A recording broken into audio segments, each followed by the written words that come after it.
ndokaimuvha light ziraiti racho rakareba haritoiti kuenda kusere saka totoshanda nezviripo mbotokosera nezvakawanda guys.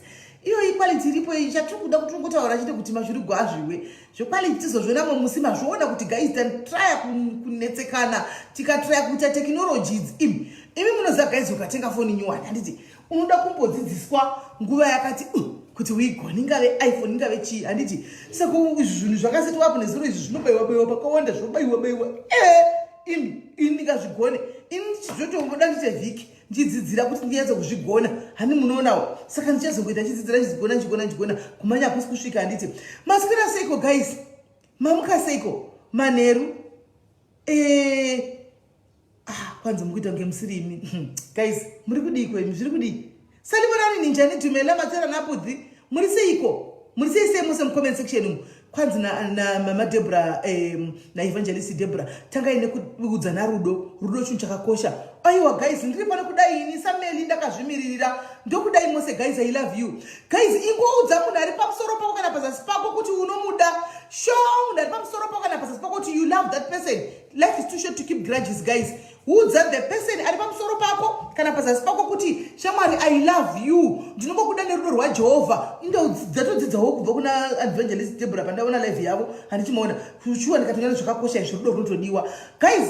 Zvisinei guys tasangana pachirongwa chezivara nhasi chirongwa chinove chiri kupisa handichika chinove chiri kupisa chirongwa ichi handichimaona I hope mune zvibhodhoro guys ndinoziva kuti nhasi Thursday handichika haisi weekend asi apa panoda zvibhodhoro guys. Zvibhodhoro zvinogona nguva zvinodiwa. I hope une glass rako recold drink. I hope une mapopcorn ako. I hope une chibage chako.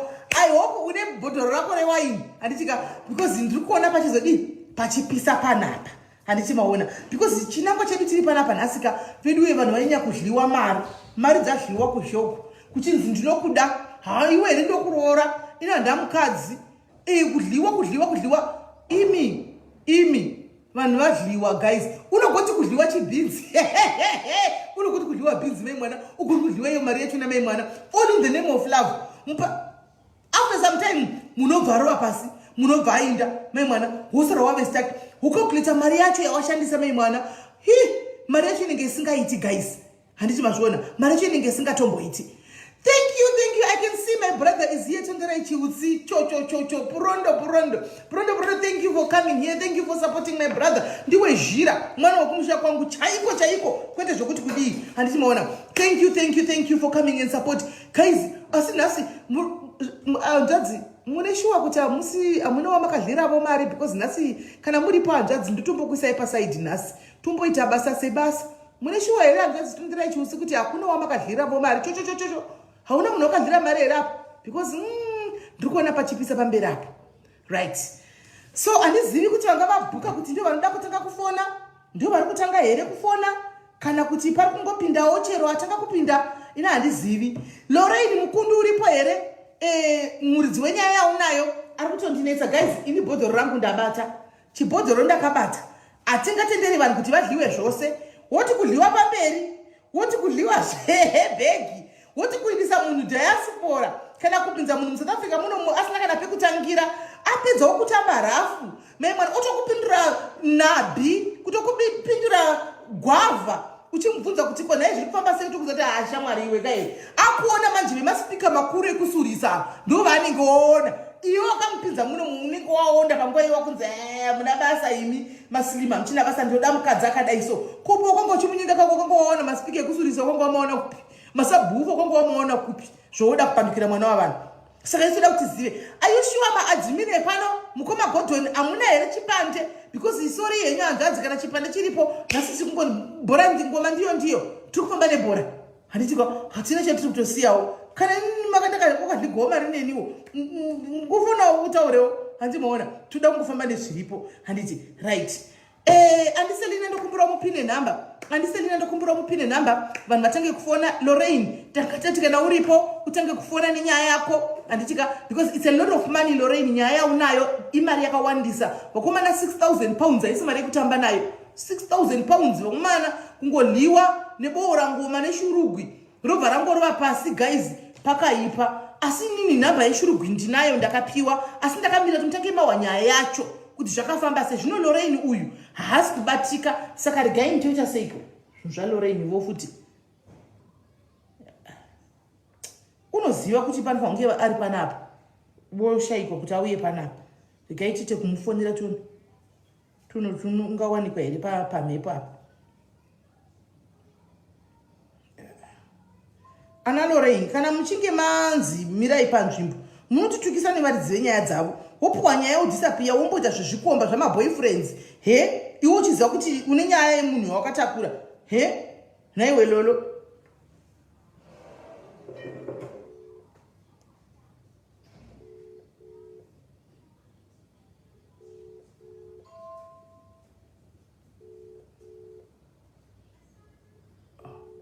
Asi Lorraine, naiwe Lorraine, Lorraine chimbosi achihure chimboita zvebasa. Naiwe komana, chiri pashoyo womboita zvechihure chakakumirira panapa. Uya kubasa.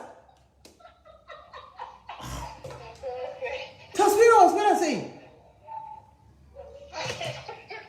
Wagadzira here mari yemunhu? Nyaya yemunhu zvakanaka. Right, toda kuwa nyaya ndeine nyaya tione. Like guys, not ari kumiririra munhu ari kudiaspora asina kwanisa kuya pamhepo because of certain reasons dzekubasa kwake handitika. Saka nyaya yacho yakaudzwa iye Lorraine, ini changofonera Shurugwi pano palive tichiona kuti Shurugwi ritori ita sei, tori expose sei. Famba nenyaya.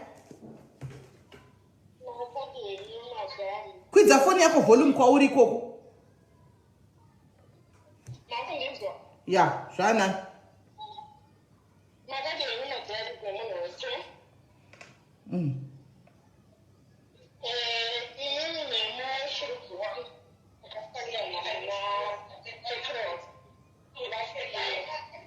Uri pane noise, uri pane dzima imwe device iri kuseri kudai TV kudai chii handisi kuziva. All right.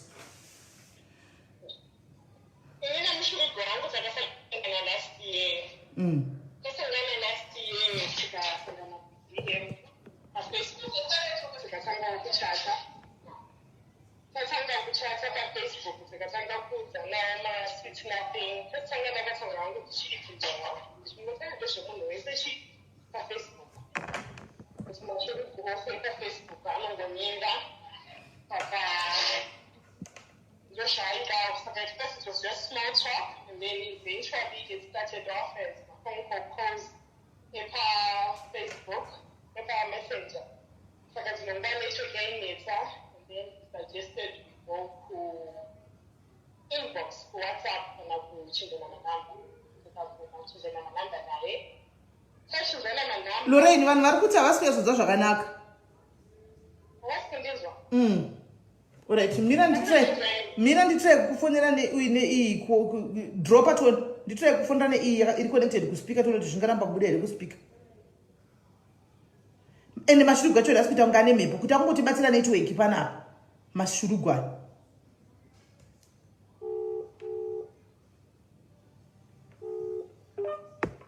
Is it better now, guys? Hello? Ini ndiri kukunzwa handizivi iwe rega tinzwe iwe. Makumunzwa here, taura tinzwe.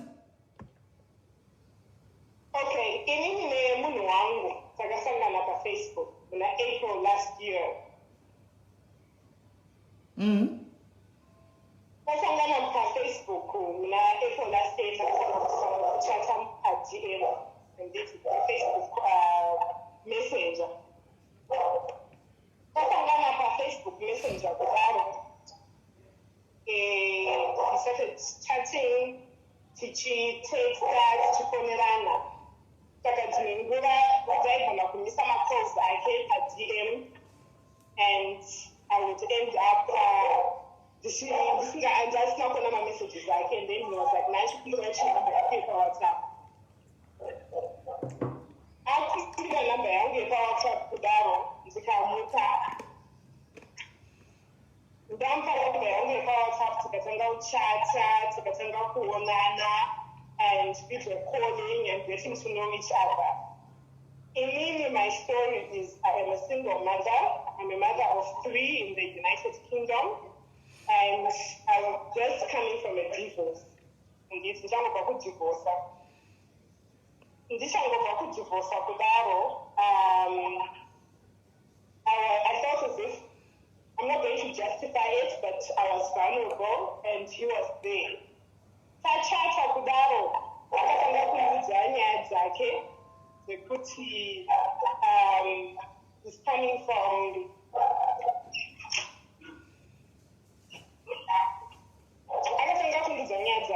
he's coming from an abusive marriage. Abusive marriage in terms of I have ex-wife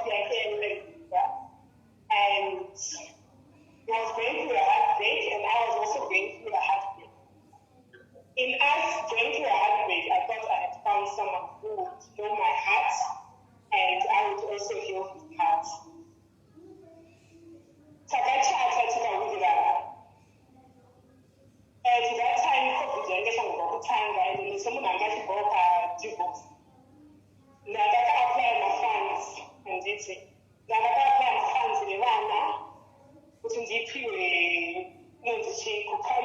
cancel, which is the my funds in Chingitarana, and also I wanted to start to do university. I shouldn't have applied. The guys are on the round, but I remember so I should apply. I found out my master's paper, the chitty to grow that you would pay. But I didn't understand it that time. But the woman got to university, I should have started. And I was also hustling. So she put me on and going down, shut up to the other and get extra cash. My funds are not apply. I can vote out good. But before my funds are not good, they put in the they couldn't have rent. I was owing rent. I was owing about £10,000 ATM. This is someone who wanted to start with, which was about one month. She had been the friends and I was good. Advice, which about Maria put on my accounts, it was about £12,000. But when I had this, it's the same. Saturday. But I need to come up to the range, 12,000 something now. We said that the site of the take 12,000. Take up a lot of more with that. Maria and I apply cancel. No, a speech. Yahoo. I mean, I should and it's the numbers right sheet. The kind of Maria that I'm meeting that, so she also tried to say that to be telling Maria. Kind of Maria and I'm meeting that. Lorraine, ukuita ma-echoes. Ukuita ma-echoes. Amuri unitoilet here kana kuti pai ukuita ma-echoes. Ndiri panze chaikususime. Meno iri kuita ma-echoes. Stere kanda kutonzwa chero inini. I'm outside. Phone iri pa speaker. No. I pa speaker. Right, reganitira kubvisa kuspeaker kuno kundione kuti zviri kuramba here. All right, handeitoni. Taura Tinzo.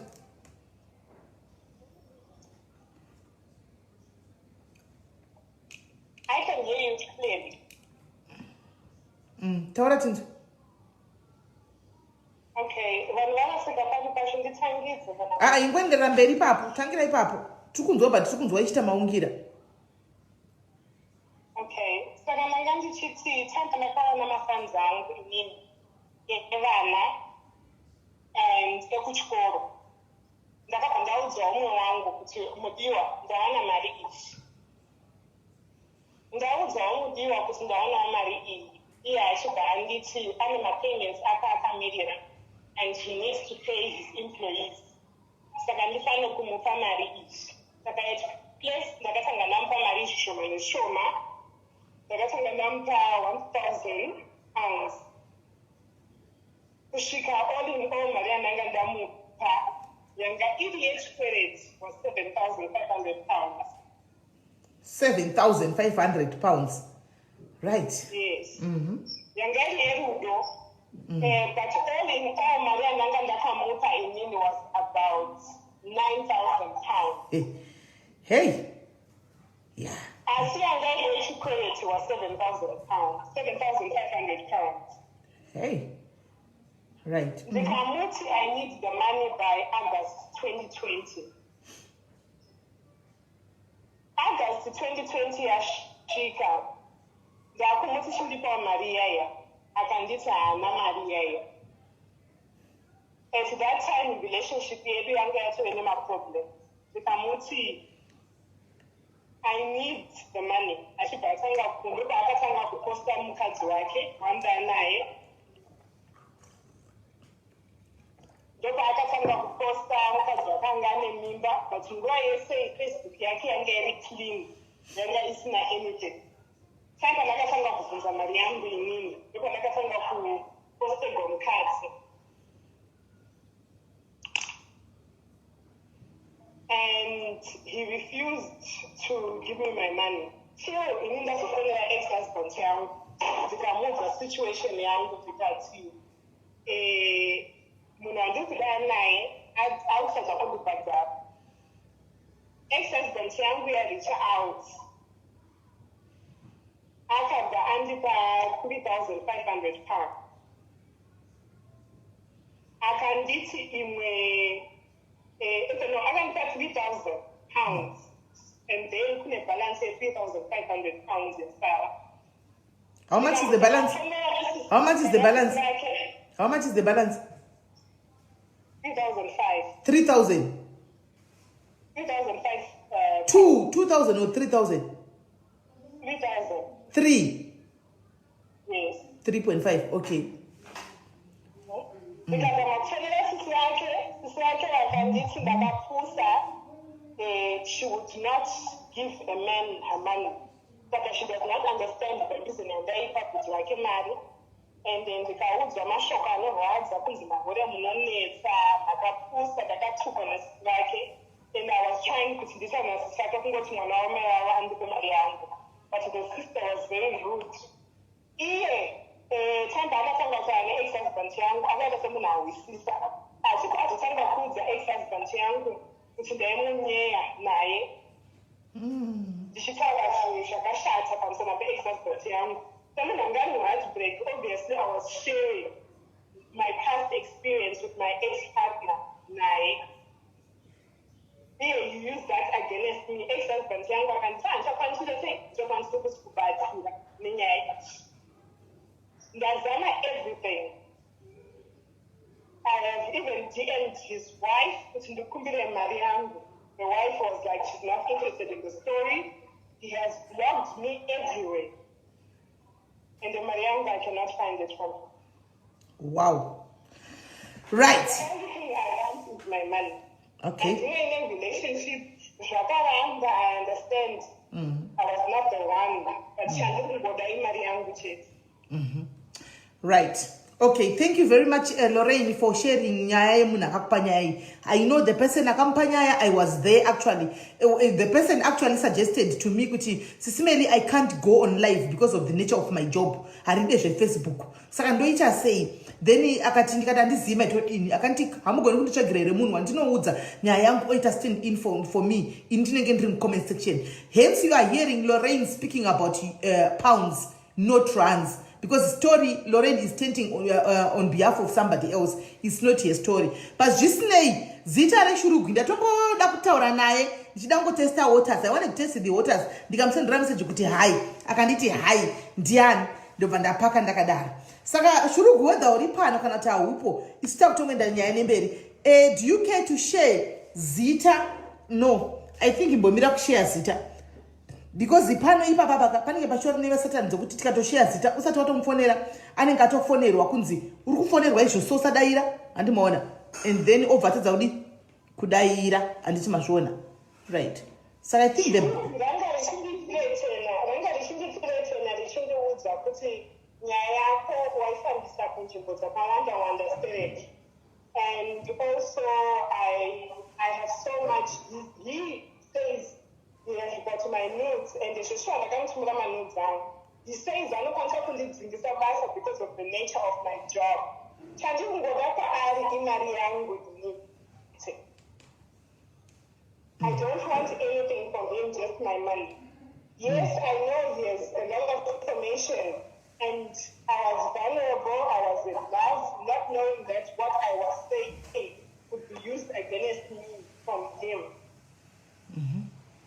Okay, let me try and locate our brother.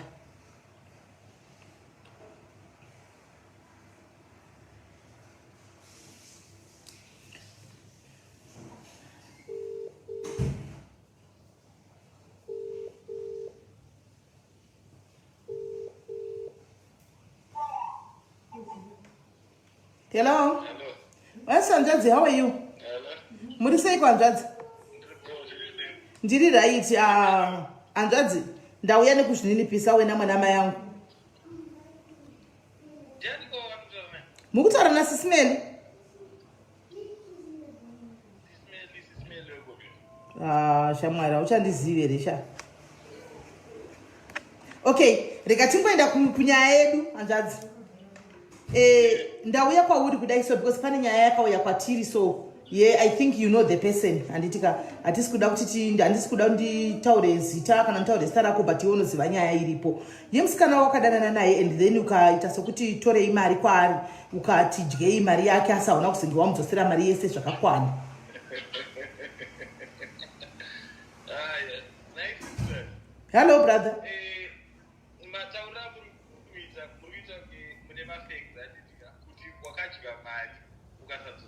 No, ndinema V11 Anjadzi. I've got all the V11s.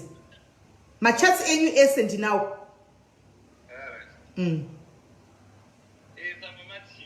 Saka ndati tikati mari muchada kumupa yakati hamusi kuda kumupa.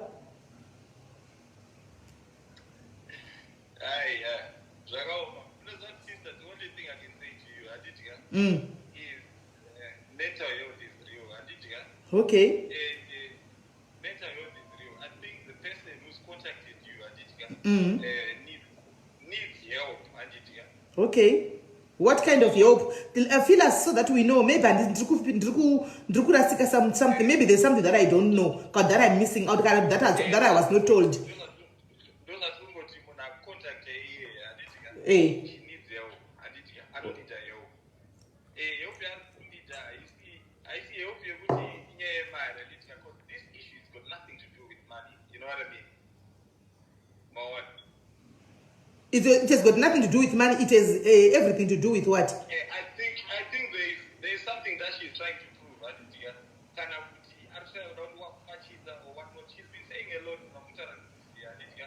She's been saying a lot. She's been doing a lot. Of which you need to go to I don't really care about what she says to people. I don't really care about what people say. You know what I mean? But all I can say, she needs help. Okay, but my brother, you are just saying she needs help. I'm supposed to help you another day. Mentally, Mental. Okay, so are you saying kuti mimi apana Maria cho yamakanga mabupana makampa yoseri because machati ndinawo mamweka emari pamba idzosera imwe pachisara imwe pachimboita vamwe vanhu vaive involved kuda ex yake ofuti and things like that. It's their mother. Can I ask you a question? Yes, you can. With all the respect, Yes. Mimi mukazia munhu for 3 weeks. Where are you based? You're based in South Africa? Yes, I'm based in SA. Oh, you're based in SA. Yes. Matanga kuona someone you're trying to have a relationship with the person I'm starting to you're getting to know each other then would you give that person 100,000 rand or even 10,000 rand? You are asking, is it directed to me exactly? Kuti ini ndo ita say. It's to you. Yes. Okay, zvino dependa kuti rudo tapinda murudo zvakadini. But he is within 3 weeks, would you give somebody who was cut on the a stranger that you've met But look my brother, kana ndasangana nemunhu 3 weeks tikadanana katiri kufambidzana patorohwa makumbo kapa, patorohwa poto tiri kudana tiri kufambidzana. That's not it. Hamuna kurova makumbo imahanzvadzi? Hanzvadzi ndine machatsi enyu vamaitaura nyaya dzenyoro hanzvadzi yangu. Ndine machatsi vamaitaura nyaya dzenyoro muchitaura kuti musikana achitaura kuti ndiri kuuya kuzorohwa nyoro handitika imi muchitaura kuti ndakatokumirira yandikupaza nyoro. Saka maipazana nyoro paimi mufoni.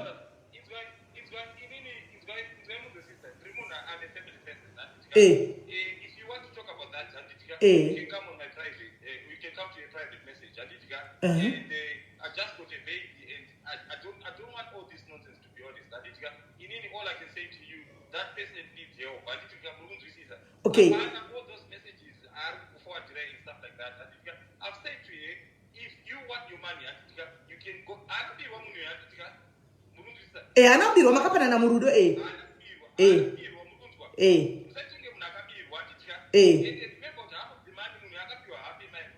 yes, correct. I'm with you there. Makampa ime my bag. True. Then she started moving mine, and which pissed me off. And this is what is 3,000 pounds? 3,000 pounds is nothing.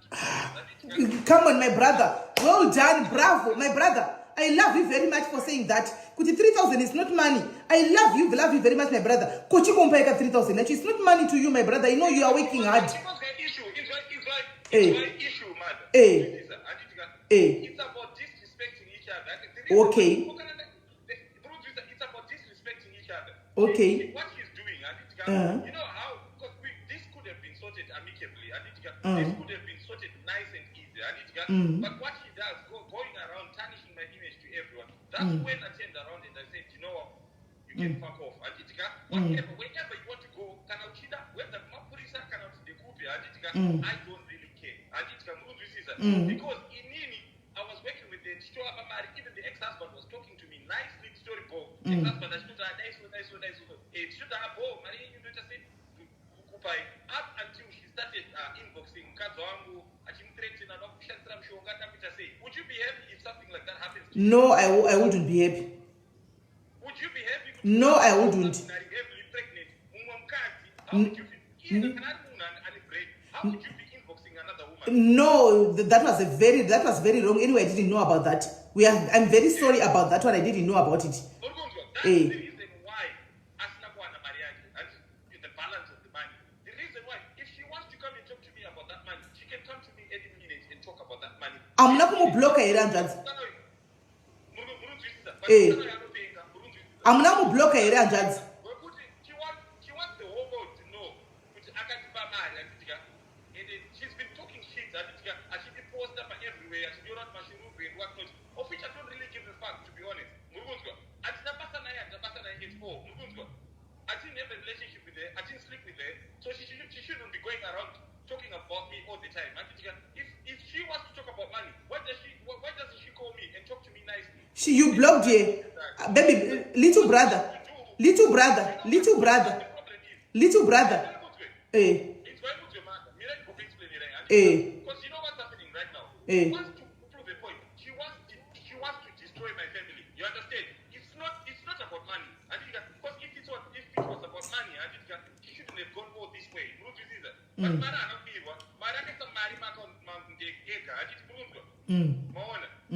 says a lot of things. UKSA knows about this money issue. She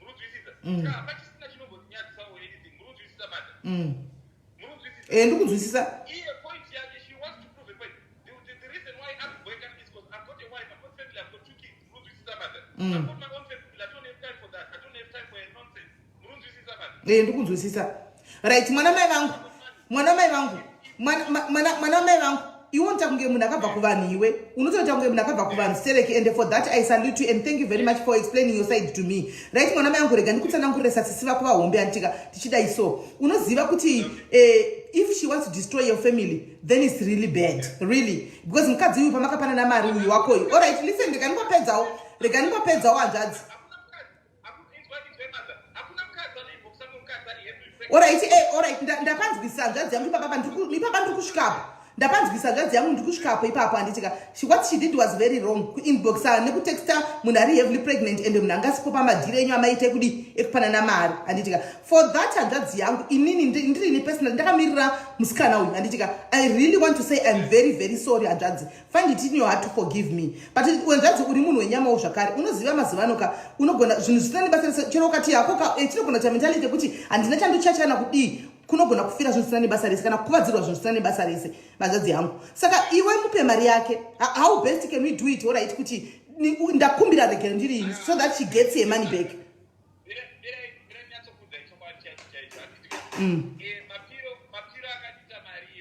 ndomawanira achiita mari iyoyo handiti kana akuda kunyatsotaura chaizvo kasitiri zvekutumawo nepaintaneti izvi muri kunzwa anenge achitora mari yake. That's nothing. I can even pay that money today. Muri kunzwisisa?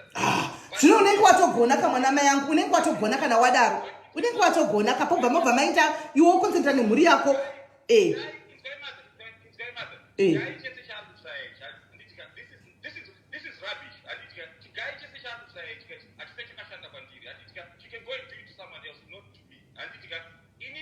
When I paid her another £3,000, I think this money was £6,000. I gave her £3,000 without any problem. Then she started talking now. Talking about my family, talking about my kids, talking about me. She sent me horrible messages. She said anything in this world you can say to anyone. For me to be pissed off, I don't want to talk to this person. You can ask the ex-husband. I'm still friends with the ex-husband. The ex-husband is still on my WhatsApp and everything. We talk. But hanzvadzi newewo ndoda kumbokutuka. Iwewo why would you unemukadzi ari heavily pregnant? You are married handitika. Why would you go and have an affair? You was kune mukadzi. Were you trying to destroy your own marriage?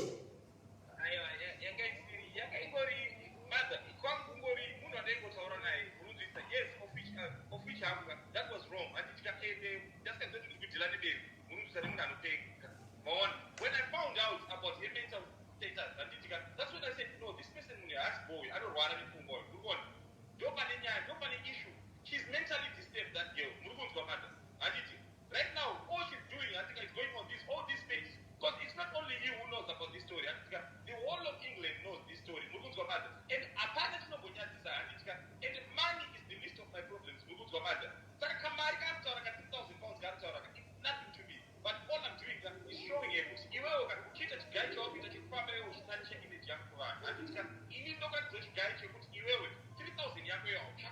Right, and that's saka toita sei kuti munoza 3000 ake zvekuti kwanza afaka iwana. Mina ndikudze hanzvadzi. Mina ndikudze mwana mai vangu. There's two things she can do. She can go to my police and report. I think steal money from her. Or I'm ready for anything. When it comes to whatever, if it's war or anything, I'm ready for anything. And I know but you don't understand the side of my story. You don't understand the problem she's been causing in my life. The problem she's been causing in my relationship and everything. Ipo pa 3 weeks ipapa pa 3 weeks dzamaitaura musi musina kumbovata mose ndo paitokoza maproblems ipapo. Nai brother pa 3 weeks dzamakangotaura mose pa phone ipapa musina kana kumborova na makumbo ndo paakanga atokoza maproblems pa 3 weeks idzodzo.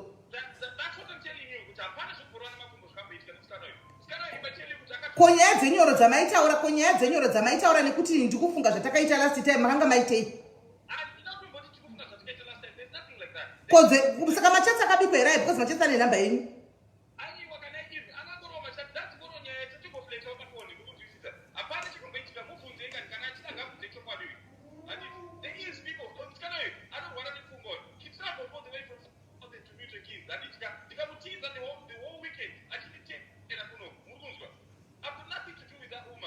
So, okay, let's end this and just so if you are saying if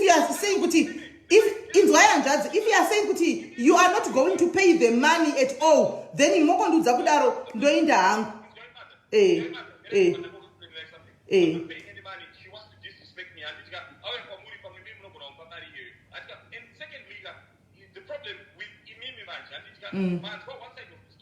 Ndauya kwamurika. Kondauya kwauri wani. Am I not talking to you?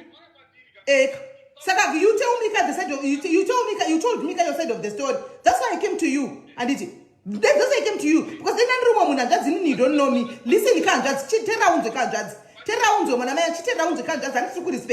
You don't know me. I don't know you. But in Africa, a lot can go wrong, my brother. A lot can go wrong. But I said no. Even though in Chichita and no Itantica, Nichirapa and Rich Topo Chenganga, Asindaka Kuvan, and it regarding the Kunemana, didn't go outside of the story. I came to you, and it Dika Vunza and Janti Komari, Mukatara side of the story, and you're not even disputing with it. No, and Mukwerete, Matum no Mukwereta. But the problem is the whole of England now knows Kudichi. makati muri kukwereta mari yake of which you gave her the other half. Nyaya nanisingazivi the other side nini ndiri mataurira kuti aifonera mukadzi yachimushaudha achididi ndo nanisingazivi chete zvimwe zvese izvi zvamuri kutaura, otherwise just a repetition of what she told me. Handiti but ketesi yeunhu ndauyawo kwauri handika ndikati ndo nyaya iripo hanzvadzi mukabvumawo because ndakati ndati ndipe, handingodi kubata nekugamira vanhu ndisina proof. Ndakati ndipe proof because hazvizorivheseki zvinhu izvi handichiona, akandipa proof ndosaka ndandauya. But kana wati haubhadhari you are ready for anything, aiwa pakanaka mwana mai vangu, good night, indako kumhuri pakanaka.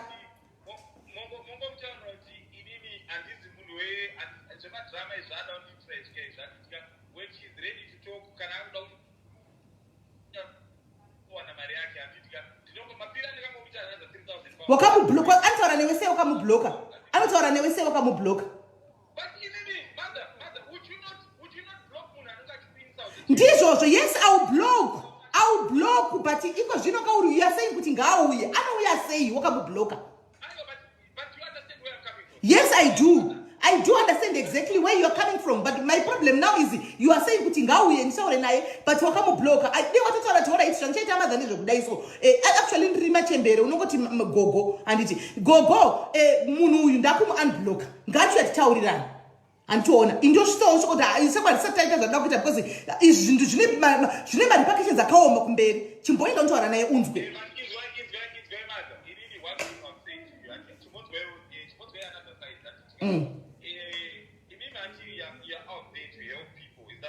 Yes. Like you say, I'm going to pay that money. Yes. But if you want to help this person, mentally she's not stable, one, and it's two, you can't just take money. You can't just go around to go to Secondly, if we go to background, she's not what she tells people she is. I can even take that 3,000 pounds to take a marata. Before she starts talking shit about me.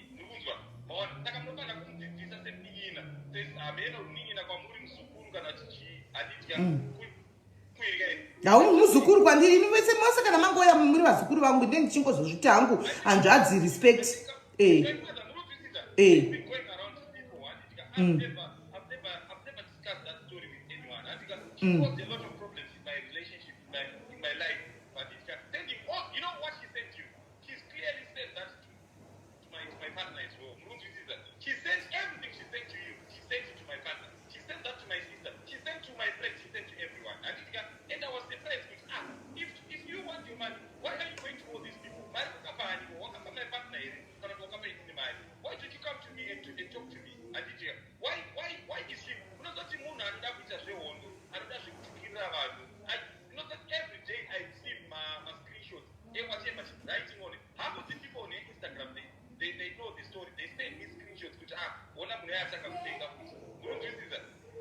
no moms. She needs help. She's mentally unstable. If you want to help her, money is the least of my problems. Money is the problem in my life. But it's not near money. It's near mentally. That's okay. Who goes to ex-husband? Who not in the mirror, marry? Their boyfriend, they're getting the young woman.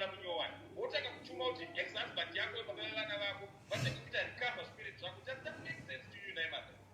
And that's it. So you keep on repeating it's not about nyaya and it zvekubatsirikana kana zvimwe problems anawo antika inini handikwanisi kuti ndizvitaure because patient yangu anditika saka semunhu wandiri kubatsira inini pazvinhu zvakawanda handitauri zvakawanda inda ndangofambira nyaya yemari kuti nokuti zita rako riri kuinvolvawo muzvinhu zviri kuda kuzoitika ndosaka ndanga ndauya kwauri saka iwo uri kuti ishu haisi yemari asi kwaari nyaya yemari yake yakauyawo iri palisti yezvinhu zvakauya nazvo ari kudawo mari yake saka ndopandiri kuti can you please my hanzvadziyo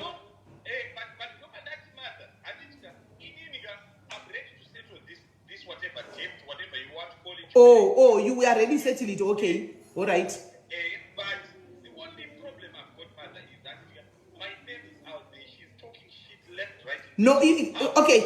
Well, how about we do this? How about we do this? Anditika, because I understand singadadza kuti mangwana number idzi dzangu anadzo unenge wakuzondinetsa kuti mukadzi wako kundinetsa siku nesikati ini ndisingadzakwanisa kuti ndidi maybe zvinhu zvinenge zvaitika pa ndichakwanisa kuti ndizvikwanise handizivi handidi kutaura hangu vatyu vakati wandei handiona ndozvandachitraya ini ndo mashandiro andoita handitiona handingotangi nokuti munhu auya ndoda mari yako ndotakandatiwanyasozvipira here tinzwewo kana pane two parties dziri involved ndodawo kunzwa kune rimwe side kuita kuti mangwana zvisadhameji vanosara kana kuti zvinotsadhameji vamwe vanasina mhosva in the likes of mukadzi wako nemhuri yako vasingapindi apo.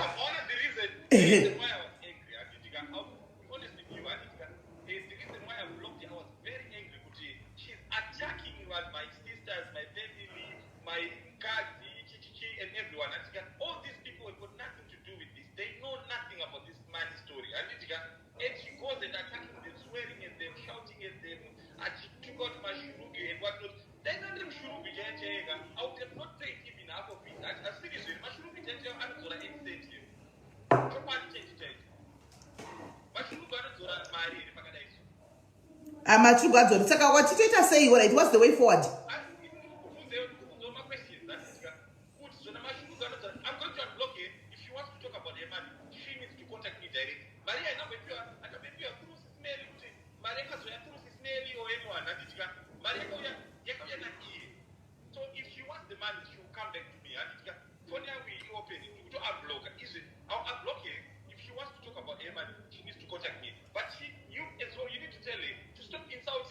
No, that one is solved. I'll talk to you. Do you mind kuti paanouya kwauri ndivepo ndite witness kuita ramangwana toita 3-way call?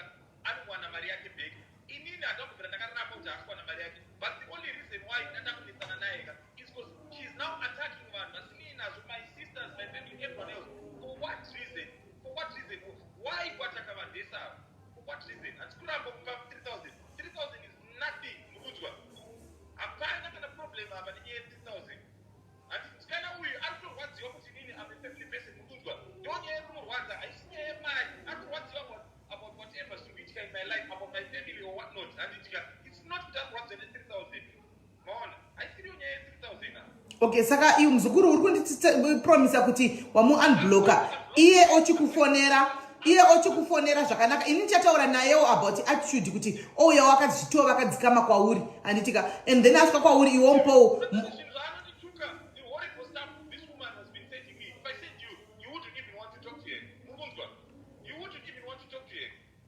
ini hangu varapwa vangu vazukuru vangu vose ndotaura hangu navo asi kuti zvinoitika ndizvoti ndinozotsiura I'm not saying pick and choose who you want to talk to.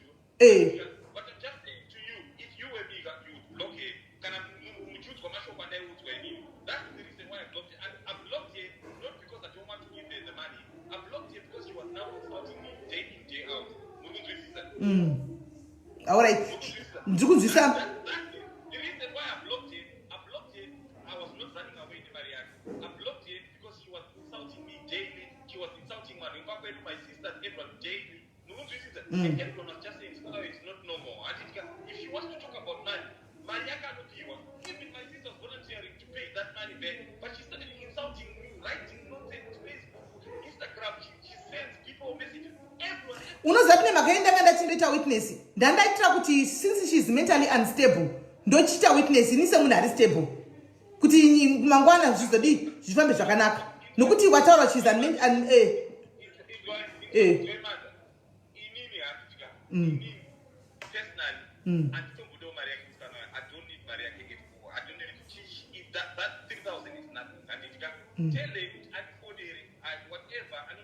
asi haikona kuzotuka muzukuru wangu, haikona kuzotuka murwere wangu. Uri kuzvidza kuti murwere wepfungwa handiti?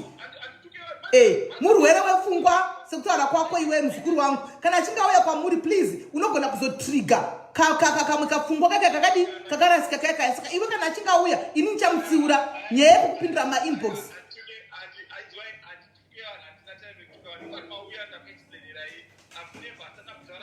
Ini ndiye wangu andituka ndakusona muromo. inde wangu kutuka zvide kusingasatotauri manzwa asingasabudi ndaingokusona muromo izvozvi waingoti usingasagoni kutaura.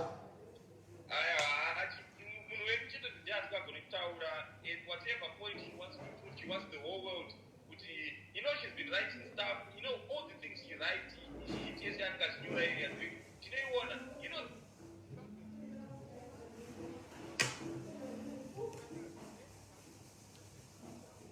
The same people, the very same people who are not they come back to me and explain. Then I just said, you know what? I need to distance myself from this person. She is not okay, Mawana. That's the reason I didn't block her, because I don't want to pay. No. All right. That's no problem. Ini muzukuru wangu ndichantaura naye ndomuudza ochikufonera since wati wamu-unblocka. Ina ndiri kuti ni sezvo iwe uri kuti kwaari she's mentally unstable andika indochita weakness anditi but iwe wati hazviiti saka indochimira hangu ndochanise yandangokupa iyi chete ndochimira hangu kumasure wotaura naye ndakateere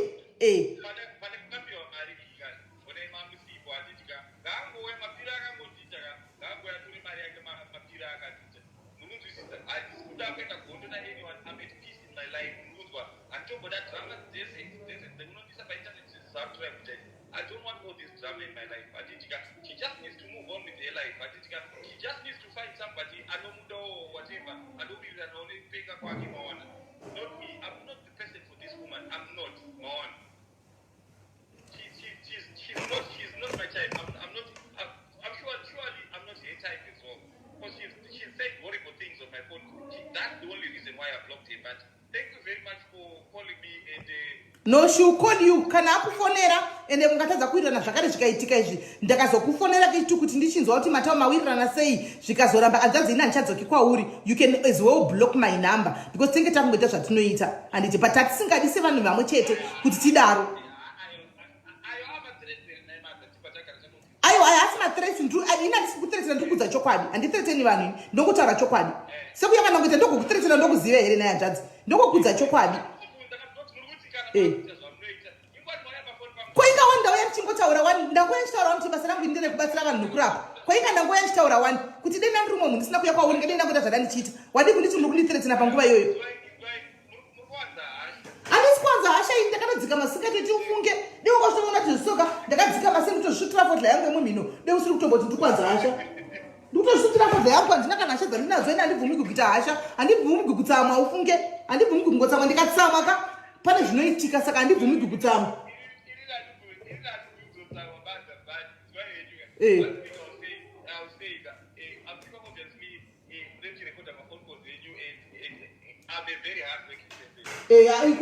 kurekodha iyo igaroziva agazi yangu handikureveri nhema kurekodha ndodorekodha zve unototi ndingarega kurekodha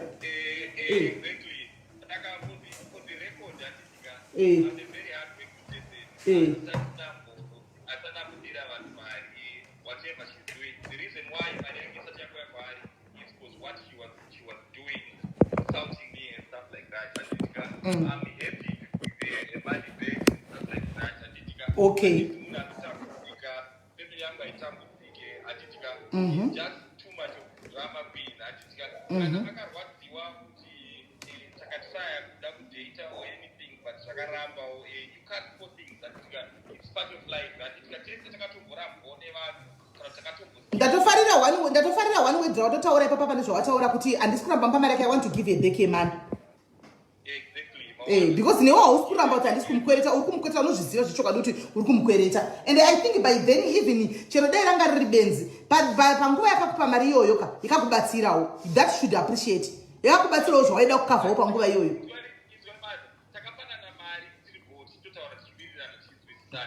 Exactly.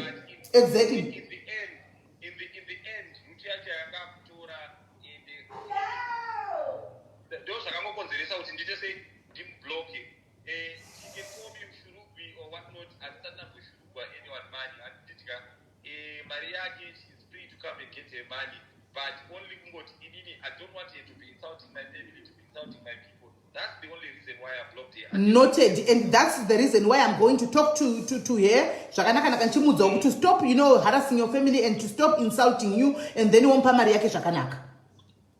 Exactly. Thank you very much. Thank you, my brother. Thank you very much. Sure. right saka then ava vanongofonawo vanhu mashurugu aya ekunhingi uku kune ikupi hamene uku kunyika vanoshama right guys munhu chibloki chimunhu ichi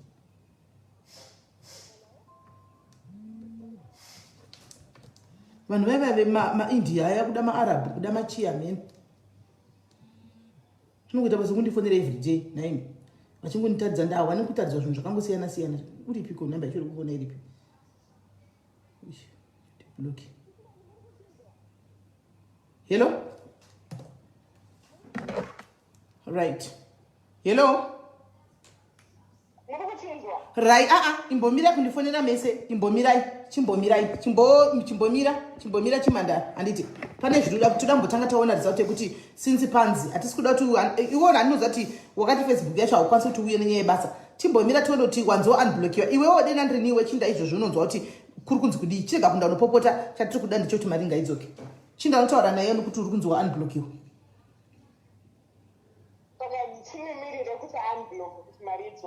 unblockiwa atonzi ndaunblocka ngachinda anotaura naye tinzwe kuti ari kuti kudii since ndaona kazva ndaonawo ngapoenda anonzwa kuti ari kuti kudii but kana asvika haikona kuzokudza voice nokupopota nekuti chichi nokutsvuka zvinyadzi chatiri kudai mari usakanga nechigolu ndeye mari handisi kuda kutaura naye ndaangoisa mari muakaunti handisi kuda kutaura naye because resort yekuenda kumukadzi wake was the last resort tiende kumukadzi wake nekuti anga abhuloka maplatform ose vanasisi vake vanga vabhuloka alright saka togona kuti kana ndapedza panapa totaura naye tomufonera iye aripo zvokuti kwaiye auye ari one hazviiti handiti ati mugone kufungwa saka inini ndisingagwari kufungwa ndochindabhuka ndochibatsira kuwa kuti ari kuti kudii towana kuti zvinofamba sei tomutoita 3-way call ndendiripo alright guys chinangwa chedu tikuda kuti mari idzoke aiwa muchiti anoenda oga ndendiripo anoenda oga kupi ndendiripo mari iyoyo nditoida handichati kwanzi mugwere wefungwa saka mugwere wefungwa anoda munhu anodi anenge ane proxy yake handiti saka ini ndakabata proxy ndenge ndiripo nokuti iye anoziva kugwara kwake handitika saka ini ndoenda ndonomumiririra kasokuti uyu unogwara handiti topuwa mari chatiri kudai mari handitika hatisatanda kutukana naye kana kudii asatanda kana kumutarafu ndosaka maona chero sareka asandada kuriburitsa handimazviona kana mapicha akasandada kumapurisa because tiri kuda chi tiri kuda mari handiti mari yakawandisa 3,000 pounds yakawandisa mari right pane mumwe raruda kufona kune vamwe vanhu vanongogwara nenjere chokwadi ndikuona munhu aisa engriki face pafoni nhamba yapiniwa nanhingirikiri naandiselina wotoshavu dzakakwana here dzirimo here kana kuti dzakafanana dzakatamba nevana dzikaresva kudzosegwa engri face ndeyei pafoni nhamba right kana uripo umwe akatoswa neshurugwi handitika uya tione airtime iri tinayo airtime tikutobata mashurugwi acho nhasi handiti musikana uya ari kupi uya musikana wapasta ngauye musikana wapasta ngauye tione musikana wapasta uya akandifonera nezuro ngauye wakwava elder vekuchechi ava vamakore fona tione kuti tafambira nyaya dzacho vasati vavata mufundisi fona tione who is calling now hello muri sei wakadhigwa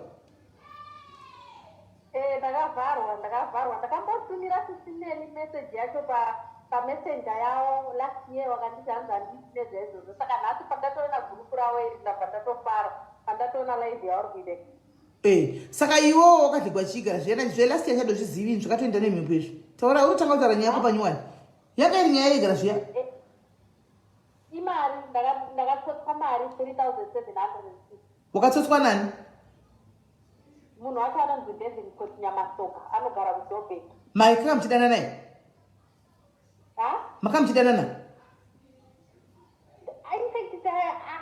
handingati taidanana babati zvazviri zvai zvokuti taitaura kusvika takatanga kutaura dzenobva ataura noumwe wataiziya tese kuti kutaura maitaura nyaya dzei pamaitaura apa dzerudo here kana kuti dzenyaya nje chii okay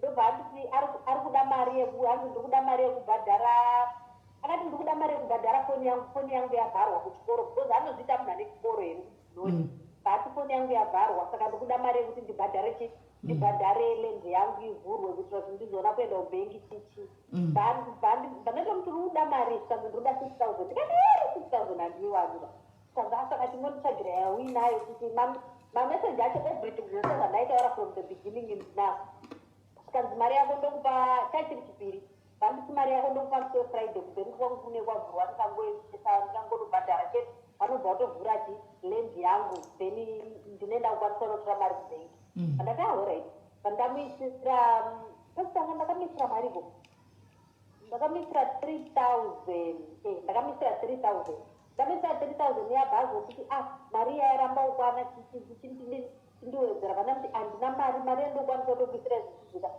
700 yakazongoita 750 vanati ndo mari yendichi yandinayo ndichibva ndamutumira mari yayo achiti mari yangu anodipa musi friday yacho bhayasvika ndautaura naye because I could feel kuti mari ikaiyaba ndinenge ndabharwa then friday saturday sunday vandazomubvunza musi wemande makuto ndikati chamwari ko mari yangu autanga ndizove baba vangu vari kurwara vatori kuzimbabwe vari kutondirwa ropa chichii vandanyarira yanga iri mande chipiri chitatu vandambusivil support ndakakudza kuti baba vangu vari kurwara but iwo uri kuramba uchindibvunza mari autanga kutaura zvakawanda ndobva ndagara ndokunge ndakapedza the whole month handakumubvunza ndikati pamwe munhu achangoisainga mari yangu then wanga musi wa2 october ndobva ndakamuti saa ndikuda mari chichi vana vadodzokera kuchikoro ndikuda kushandisa mari inobhadhara fees ndobva ati ndikirikina ndoka akabhandibloka kuwhatsapp akandibloka kufacebook akandibloka everywhere akangotira kuti chichi akuti angoudza vanhu kuti hanzi aindipa mari because anga tida kuti ndikwire ndege ndogara kucape town kanzi aindipa mari yake because anga tida kuti ndimushanyire kucape town ikati iwe ndandakambokudaidza kuti uye mumba kwangu here ini handinombobvira ndakudaidza kuti uye mumba kwangu svike amufamba achiudza vanhu kudaka saka nyaya yacho ndakambosvaya kutaura ndakasendera sesineri mameseji sinele vakati havadhirineza izvozvo vandazoisenda kumashurugu ndobva mangokomenda iye ndobva azodiniti hanzi azotuma umwe munhu ndatarineazidorufamboziva vanhu zive ndakatora mari yako manje mari iyo yausizoiona mapiri avakandita ndo mapiri andichakuita right tisazonzwe different version handi ndiyo nyaya yose chai zvairi pamakamupa mari munonzani ndinonzi sibongile iye anonzani David Port Nyamasoka asi pafacebook ina akandibloka saka tipe namba toda namba yake tina basa nefacebook name yake toda stars namba yake inamba yachitaura tinzwa mira nditarise namba dzacho because nandakatomubloka rega nditarise kumessenger uko because last time pandakapedzisira kutaura ndakangoti amheno kana asindesa yake nemari yacho daudini sina basa then ndichibva ndamira kutaura naye but irenditarise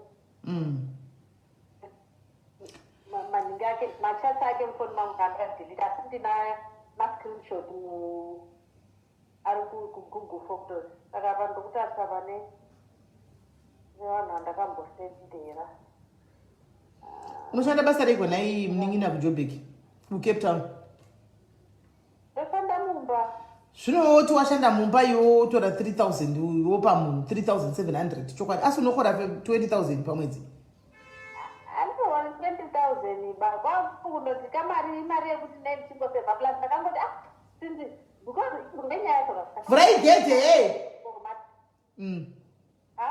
no nditaura kuno sinzi ari munhu ane chikoro makanga andisota here mari yangu because yaita ndine chikoro pachichiwe vanhu vese vachitokoti ari chikoro ane chikoro chichi saka iwe ungazvibatira muchinda wako chindabata muchinda wangu ane chikoro sisiyasandunye pakaipa right ndipe namba toni alright ndikutotsvaga because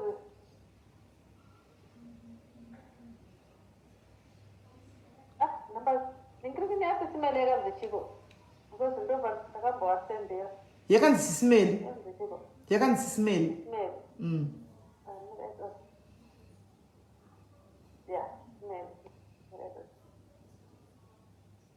ndakadeleta ndakasenda mirandidhari because ndakasenda kugurupu akawanda ndichitry vamwe vapinda kuti ndikafenda ukangodai anobva atotibhuroka munhu wacho then ndobva ndafunga kuti maybe pamwe vanoziyana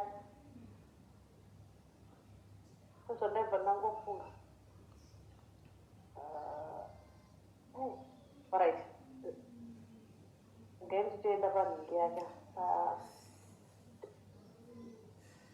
okay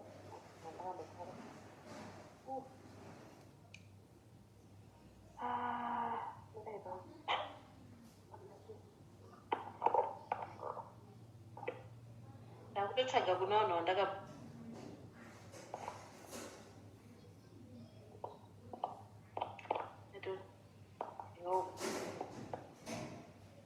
okay yeah number where one yeah ndikuto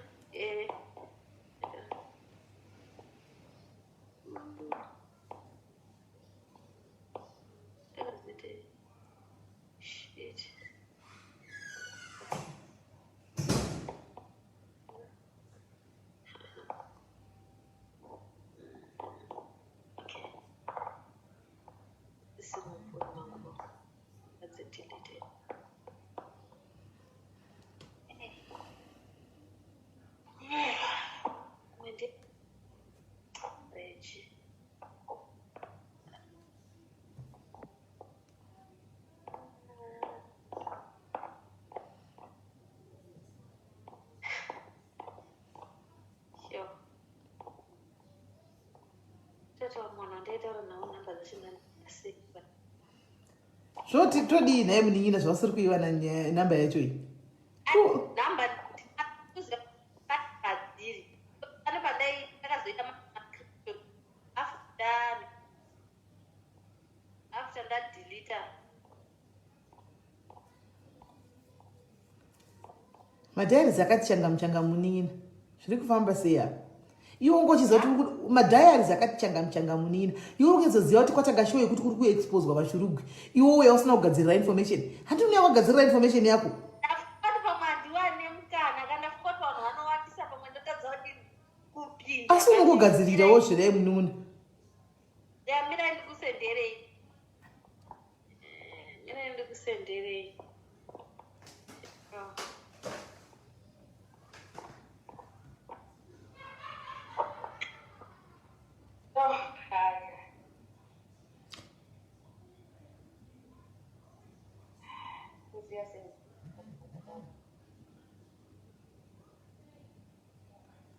because mari iyo une mwana here kumushayiwa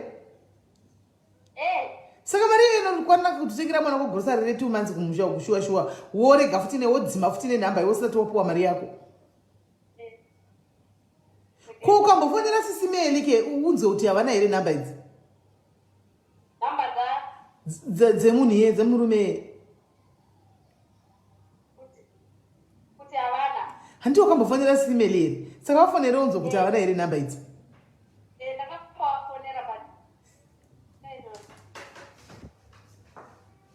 fonera sisimeli vacho uzoti hauna here havana here nhamba dzemunhu paconversation yenyaya maita iyoyo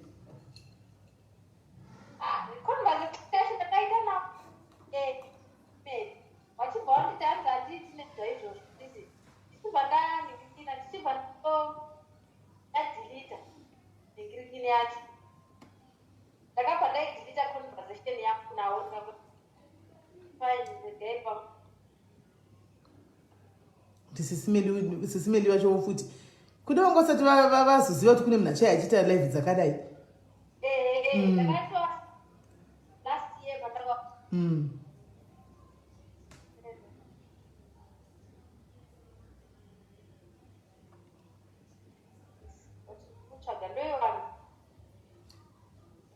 tombokudonhedza edu umwe achiuya kauti panotsvaga nhamba idzi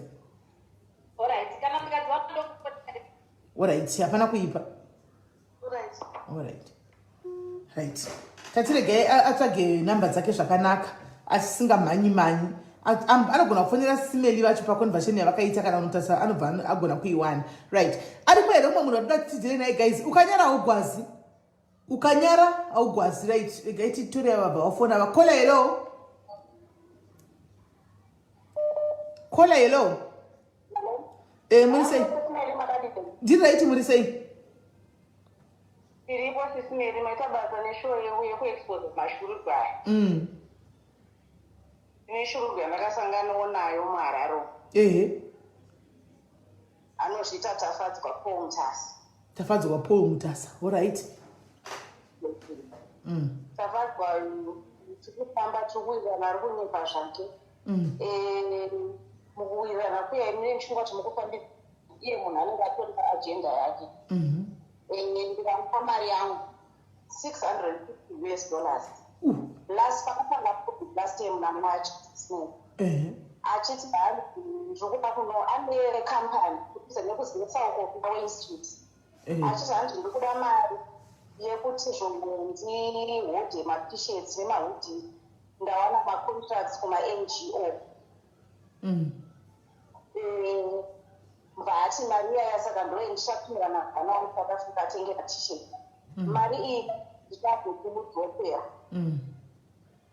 takatogara pasi atondirekera kuti tikatengesa ma-t-shirts akadai mari yako inozokuva yakadai inenge itokupa profit asa but iye munhu kana profit hombe yanga yaitoiwekera profit yacho pa650 papa ndaifana I think kuma900 saka profit yangu bva about 400 iyewo neyake siseri kubva last year ndibva ndambonyarara kumboti ma-t-shirts aina muwardrobe kusvika ndazobvunza kunge it was now August makati everything I have them nema-voice recording ndikatipo akazofamba seiko ma-t-shirts akumbodzoka back to me kuti makazohodha here pane vanhu vakutengesa here eziya akatonigo anakena nanagondo vari kutoda handiti okuiti obva achizvanzizvo vakazoidoka last minute tikatarisa manje mastatus ake even kufacebook even ukatasa pawhatsapp unotoona anenge achiposta nezvimwe zvaakagadzira nemari yangu tafadzwa mari yangu akandipa $60 yakauya iri ma10 na20 ne5,000 RTGS bonds. Ndazosvika papoint yekuti izvezvi ndakufunga kuti ndichange ndichinomorerana kumapurisa otara hako yauri kuda hako yauri kukwanisa kubhadhara but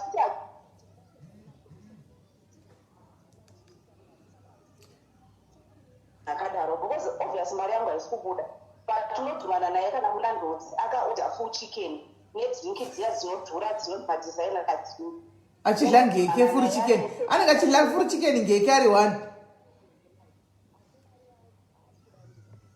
foni nyiri kuita sei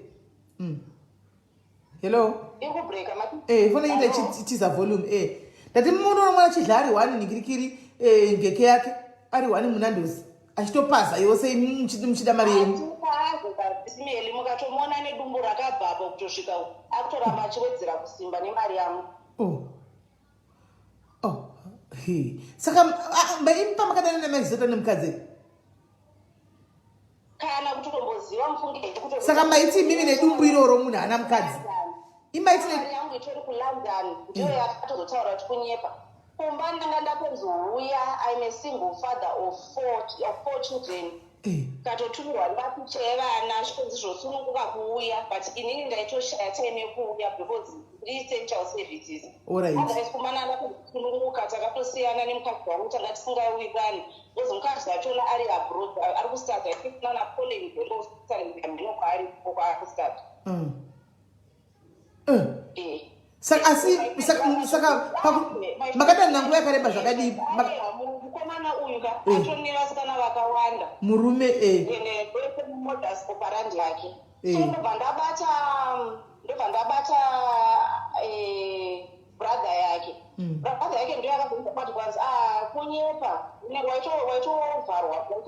waitovharwa paya ndichaedza kutaura naye basi ndokumbura kukudza tinofunga pavanhu vaunoziva pamwe tori kunamba 10 koretu zvacho zvaatolashoka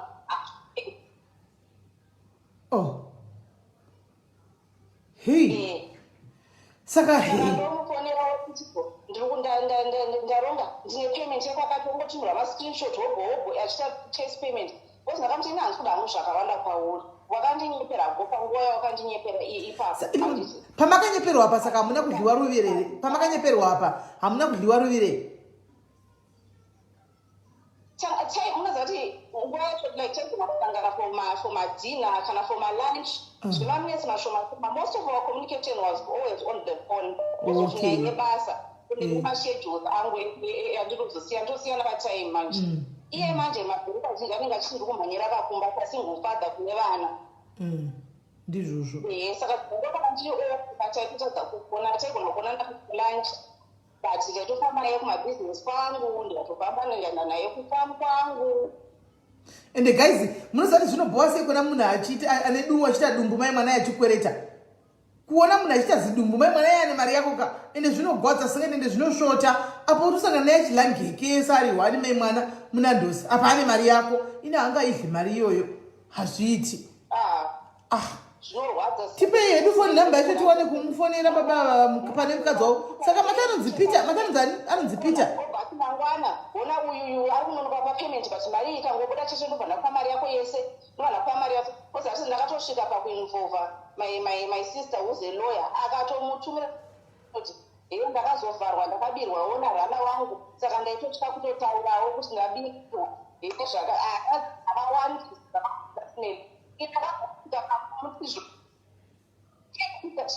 tiachikonana pasi kumapurisa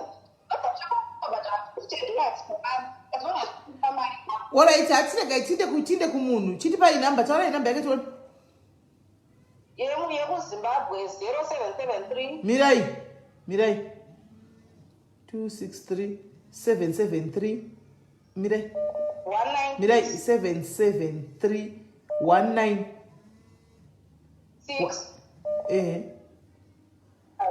and 405 6405 right mati sitakara ndiani rake sita rake mati ndiani tafadzwa imire itoti ndiani manje ramakamudza kuti ndimi toti mayani ndiruwa. Alright.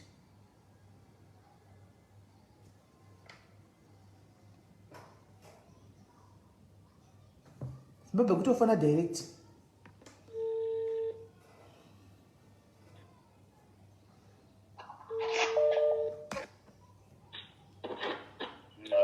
Hello, muri seiko wanzvadzi tafadzwa? Tiripo, muri kutaura vana vanonzi Sisimeli. Hello, muri kuninzwa? Yes, muri kutaura vana vanonzi Sisimeli. Hanzvadzi, ndauyawo kane nyaya yechikwereti chaminacho chemumwe mukadzi wokwarira kwani chadi yangu kuti ndime chedesta munoriziva pamwe kuda medhemu vari padhuze. Ndauyawo kane nyaya yechikwereti chemunhu wekuharare uko mukadzi andichadi kutaura zita because pamwe medhemu vanenge vari padhuze. Wamakambotifambidzanei naye kana kuti medhemu achiri kunze kwenyika handizivi. Saka ndiri kuda kuziva kuti muchamupa here mari kana kuti mari hapasisina. Handina kutuma ibasa rangu hanzvadzi.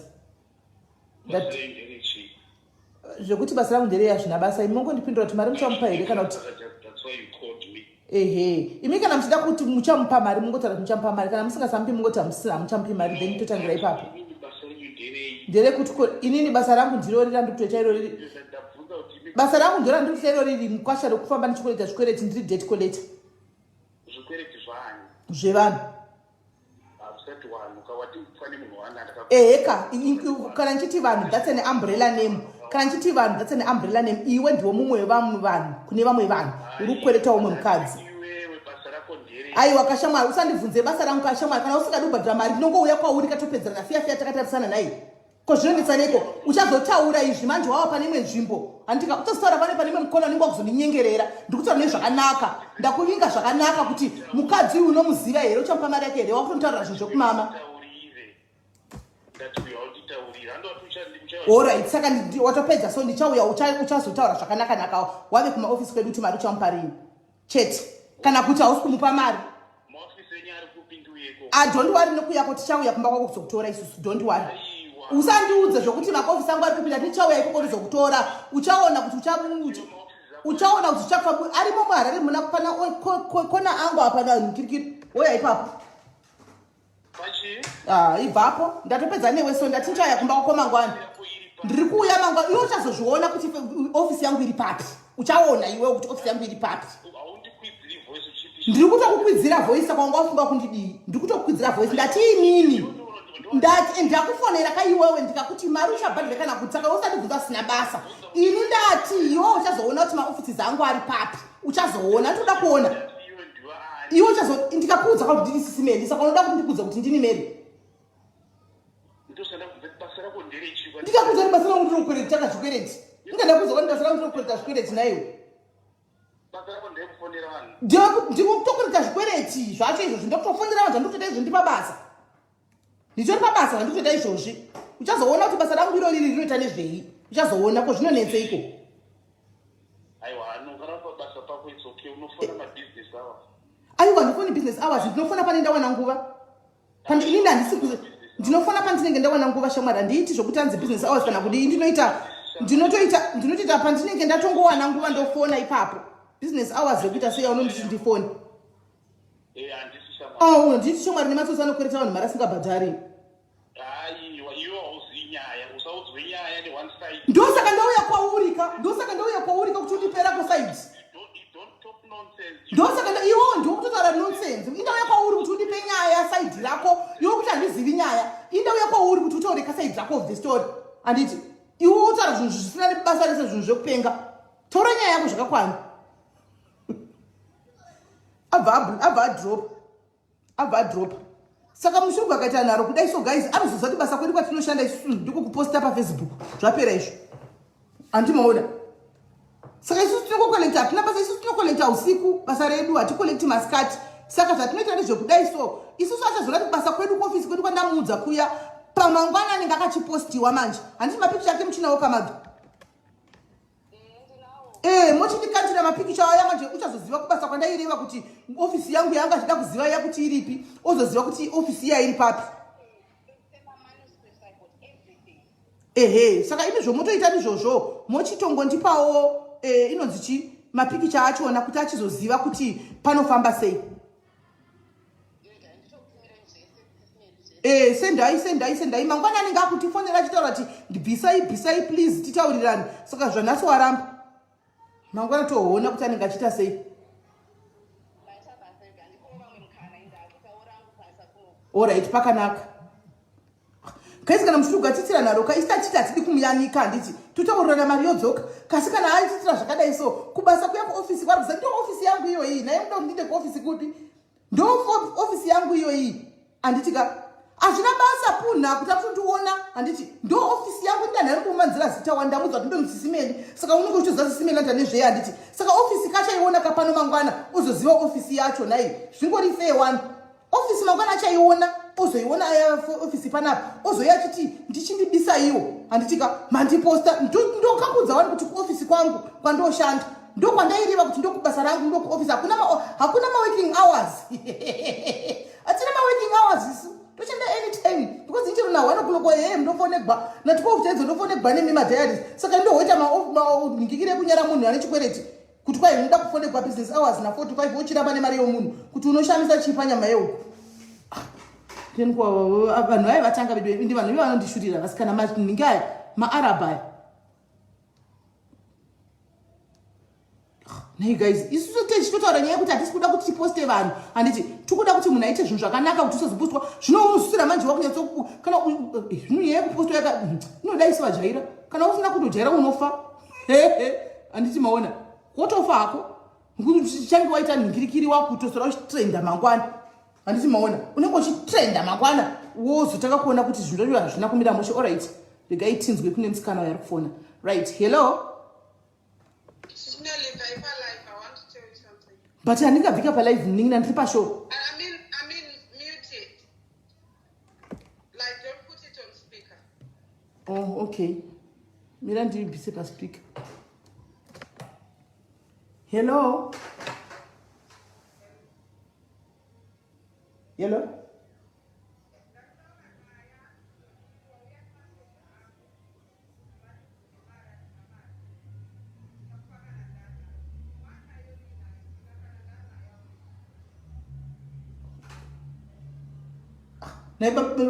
Baba vakundifonera baba vakuharare vambodropa foni vakundifonera bheki handiti vati vada kuzama ofisi angu saka vakundifonera vachidei baba vambondi vakundifonera. Rega nditaure newe kandapedza panapa. Alright. baba vaya vakutofona baba vaya ko handiti vati vanogati decline handiti vati maofisi edu avanhu voti tiuye kumba kwavo handiti saka vakufona vachidei toenda kumba kwavo zvemangwana vachati vachazviona vari panapa baba vaya nemi baba right pana mwere ari kufona nai ndingavaentertaina nai ndingavaentertaina handiti vati vadropa foni ivo ndivo vakati kumaofisi vanoda kuti vauye kodha kupi tikati muchaona mangwana vakati harafu saka vakufona vachidei vakufona vachidei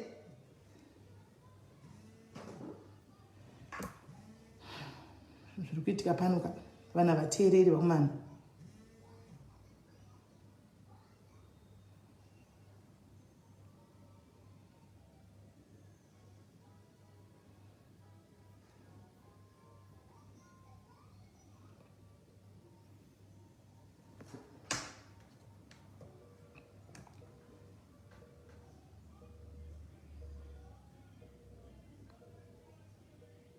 aiwa ndavadeclina mangwana vachazoudziwa kuti mamuri kupi ndopa vachazoona handi vana uda zaofisi yangu hero wadziwana kara wati unonzani unonzani anonzani iye murume uyu Devonport namasoka Devonport ndipe phone number taura phone number chitiwe 0766 10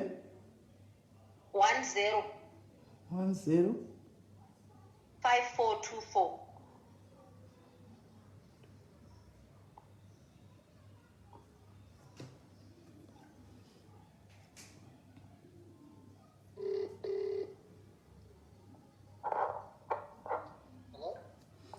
hello murisei kandazi murisei mushe kurisei seiko yoko kwamuri aiwa nzvadzi maita basa muri kutaurawo kana sisimeli vanonzi sisimeli's diaries from diaries debt collections diaries debt collections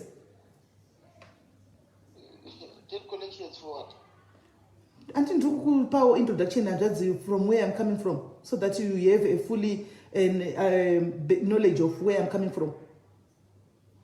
Okay. So ndauya ukwamuri nokuti mutaura ushona tiona kumusha toseka kuti before zvinsa zvainya kuipa titaurane pachedu tinzwisana kumusha. Munoziva here musikana anonzi Sibongile, mukadzi anonzi Sibongile. Seneme yake iri mudhoketi ndichagwisa zita rake iri seneme yake Tanzania handizi ari Cape Town mamuziya akauya akaloja complaint about you sorry kufonera ma-odd hours akaloja complaint about chikwereti chamuri kukweretana according to her pane ma-allegations ekuti muri kumukwereta mari ende hamuna kumubhadhara but you blocked her everywhere saka ari kuda mari yacho saka inise munhu wondeunzwa ataura ushona imimi wacho ndikuti bvunzanzi muzimba ngati vana vekumusha tinotanga tataurirana tisati taita zvimwe zvisina nebasa rose tinzwe kuti hanzvadzi chiko chiri kunetsa muna mari zviri kufamba sei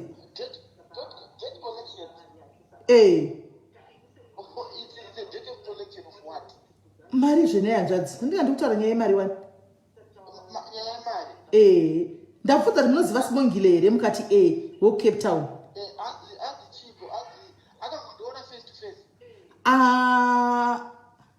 hatizobvunzi zvokuti wakazoona munhu face to face izvozvo munogona kutaura nenyu kumberi but angoti mune mari yake inini ndangoita ndindaita interest because ataura kuti muri muzimba ende iye ndakaona ari muzimba ndikati no nyaya idzi dzinogona kuzonetsa vamwe vanhu mangwana especially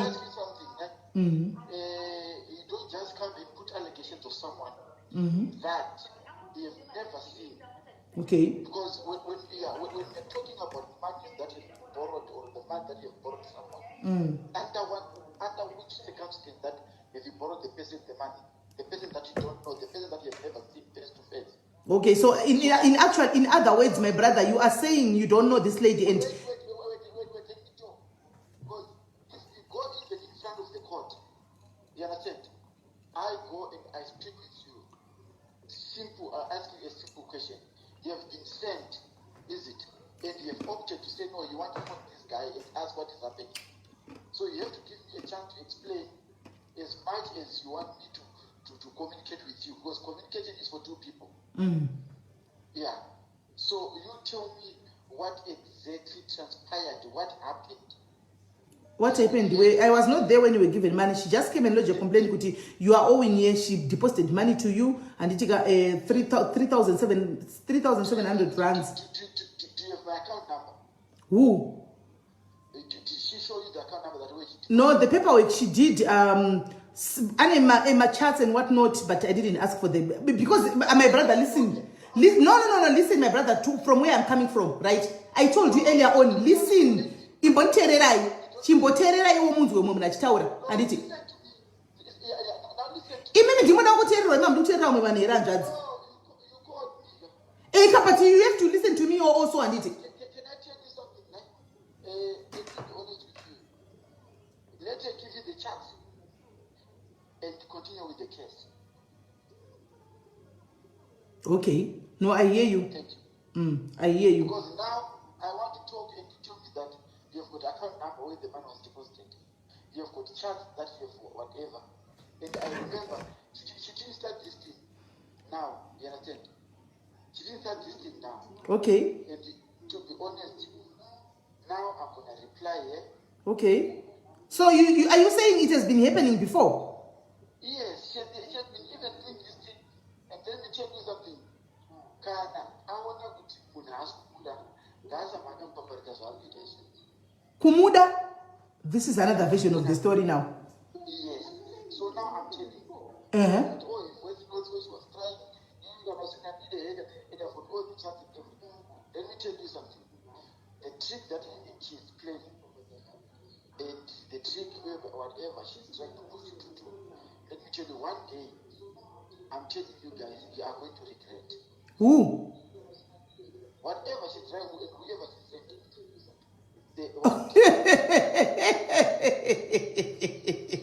And that's, are you also threatening me? Is this a threat?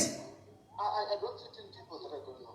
So what are you talking about? Can I the people that she's sending? Do you know me? I don't know you. Then go and look for me. Go and Google me. Then Mustard and all the people that she's sending. And it, I don't know because you are now saying kuti never nevese kutuma and it. And now kutuma na ye. I was actually let me call you. I came to you in as a courtesy kuti muri mwana wekumusha iye mwana wekumusha anditika zita redu reMazimbabwe ndaranya kusvibiswa muno South Africa muno matiri mu foreign land because of imimi maZimbabweans. Then makutaura zvisoni basa rese. Hello.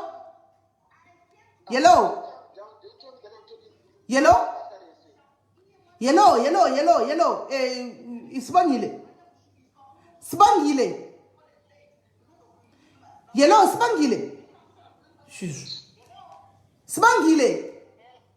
Please, can you please switch off the other device? Truku phone draw ku zima phone imwe kuma sure. Zima phone imwe kuma sure. Sarani device one. Wango uchala mi phone ka munhu akakutonzwa imwe ma voice kuma sure uko indaba muchidaro.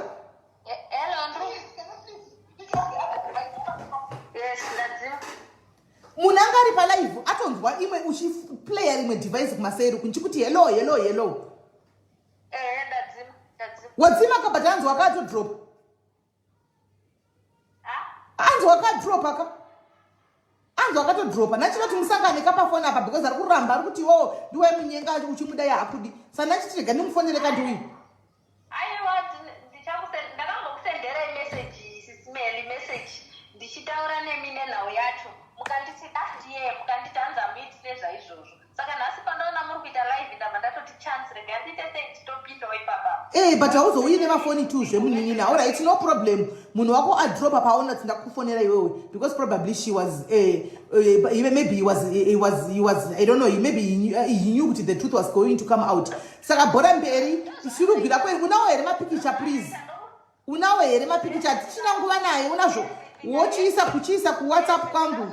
Chikanda ku WhatsApp kwangu namazita tochizoposta vosava mangwana ine kubva kuseni munenge muchivaona pa diaries apa vakayanikwa varipo pa diaries apa umwe nomwe nemhosva yake mangwana kuseni kuzi anenge ataurawo nesu zvakanaka titaurawo naye zvakanaka handiti nai patiri kufonera vanhu tiri kuvafonera murudo handiti saka taurawo nesu zvakanaka kwete nesu zvakaipa mukona uzoona wanyogwa uzosvika kuti zviri kufamba sei ende titochezonyora sezvazviri handimaona avo vari kuisa maangry face avo chero ukaisa angry face uri murume kana uri mushuru kuchidya mari dzevakadzi ndeyekwako angry face aimbofi yakaita ndidonhe palive ende maangry face andatomajaira ndotodla nawo uri kutozvinetsa nekuisa angry face because ndichangotokanda mangwana makuseni we are exposed kana uchidya mari dzevakadzi uchifunga kuti you go scot free kana uchandivhunisa nemaangry face uri kunyepa you don't go around squandering people's money dzavanoshandira vamwe mudzimba vamwe kumashifti wanodo kufunga kuti chivachitiretsera neangry face haishandi pano angry face ufunge haitoshande toitigwa zvimwe zviri pamowesi than angry face haitoshandi angry face handiona saka wochindipa zvise kuinbox mangwana tinenge tine show yekuva yawaridza vose handika paunenge uchindipa paunoisa picture handika wobva wanyora nenyaya yacho kuitira kuti umwe nenyaya yake umwe nenyaya yake umwe nenyaya yake umwe nomwe achimira nenyaya yake handitika ehe alright iripo ndosenda pawhatsapp pawhatsapp ipapa ndopatozoda information iyoyo alright okay alright doing it now alright ende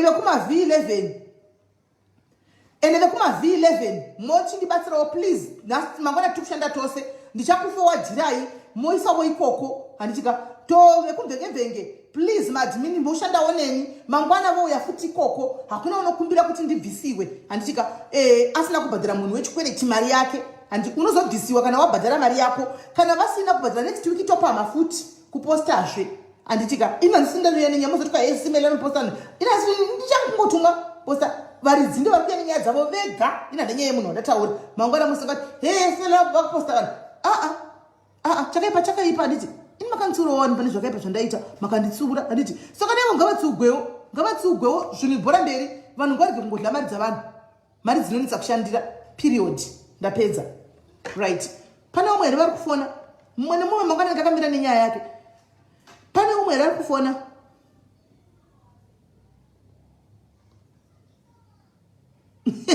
hidha aiwa kusamusa handina aiwa kusamusa handina hidha kuna kusamusa handina but I cannot let my sisters handitika vachiregererwa vachidhigwa mari tichiti kwanzi tinozo bhora mberi hallo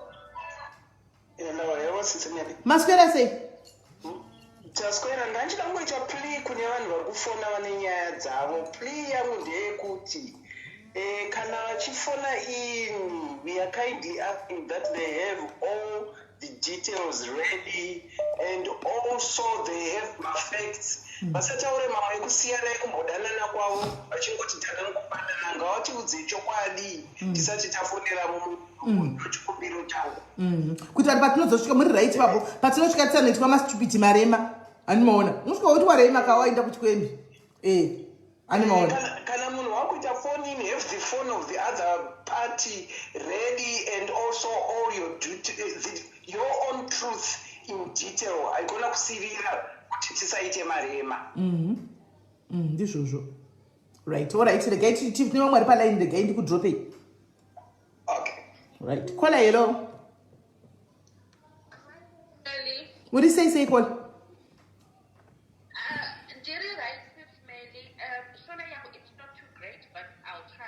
okay taura nendebele siyakuzwa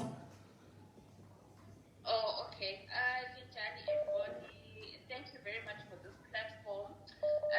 Ndinonzi Mamoyo. I'm based in the UK.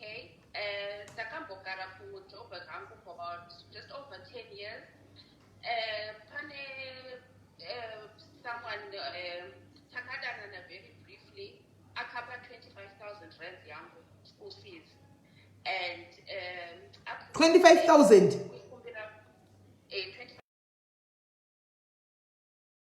ndinomutumira pamessage ndichimuudza kuti ndiri kuda mari yangu and up until today haisati yadzoka and ndine evidence ndine mamessages kuti zvoni is aware and every time pandinotaura naye maybe ndinombotaura nyaya yacho maybe like once every 6 months or something anongoti nditumirawo mabanking details apera nyaya yacho murume murume saka imi mango yamuchiti vakakwereta mari mukapa munhu then I had an opened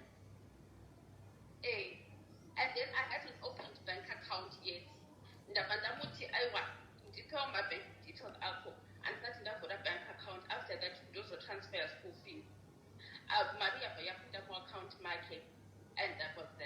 munhu mama kamuzivirepi 5,000 bon. mama kamuzivirepi Takasangana kuJoburg. Takataka kudanana koko kuJoburg. Pretoria actually. wo makamuchidanana ka alright saka azotora mari mainda kunze kwenyika imimi mari anakuda kuzodzosa Aiwa, ndakagara kuJoburg for about 10-12 years ipapo. Mari yacho haisati yadzoka. saka mari ndeyarini kahle kahle mari ndeyarini makamupa gore ripi The money was mine. when did you give him the money gore the year Oh, sorry, in 2005. Who? Name it 2005 And I know it's here. hey murume antaura chinudzi kuti kana tosvikako tiwane kujuta juta Nditorine evidence zvese. murume antaura chirudzi chindebele chirushona chitswana Anotaura Shona. mushona Anotaura Shona anonzi Bibi nehanda. bhibi nehanda adove nemukadzi kawo 2005 Now, so Antorora. namba yacho inoti kudi Just a second, Smolly. I'll give you now.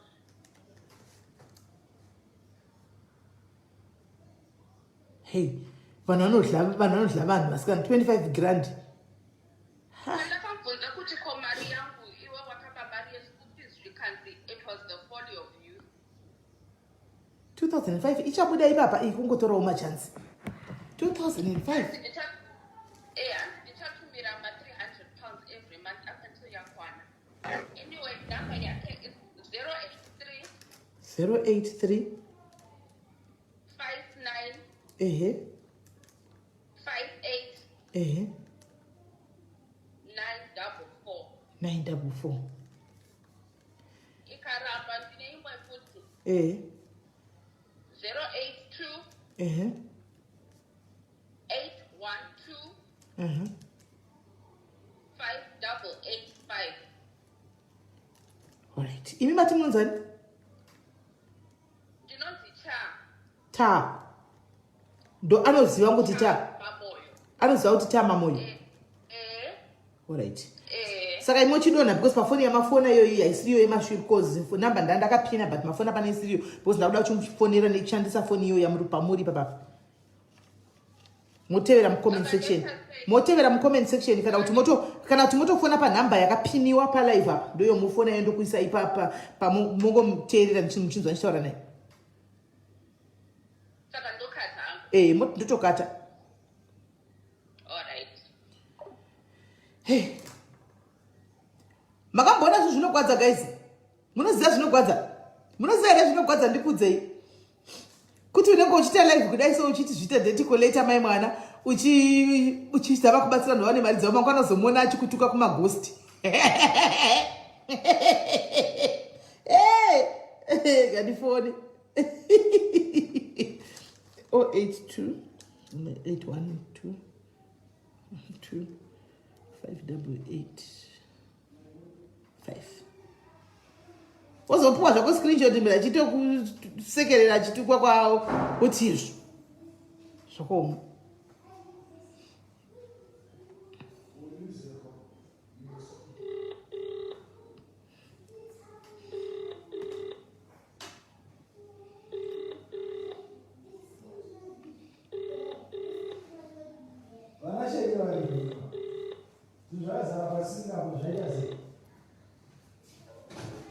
yelo makadi hanzvadzi bibi muri raiti here hanzvadzi nehanda yelo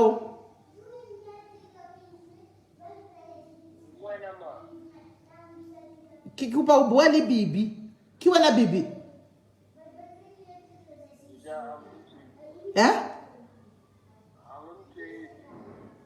asi wena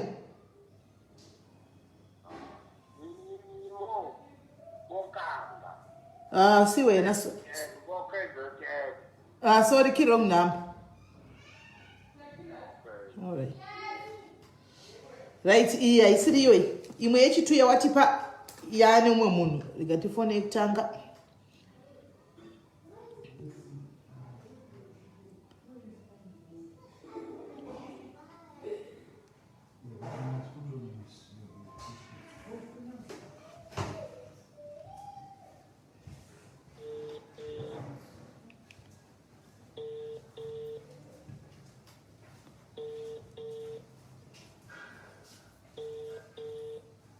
nehanda nyakasikana ndosta rake nehanda nyakasikana. Hello, Mr. Nehanda, how are you? I'm okay. What's going on? Ndiri boy, ndikuri sei kwamuri? Good, Muri kutaura naSisimeli. Sorry? Sisimeli. naSisimeli, muri peko pane noise? naSisimeli.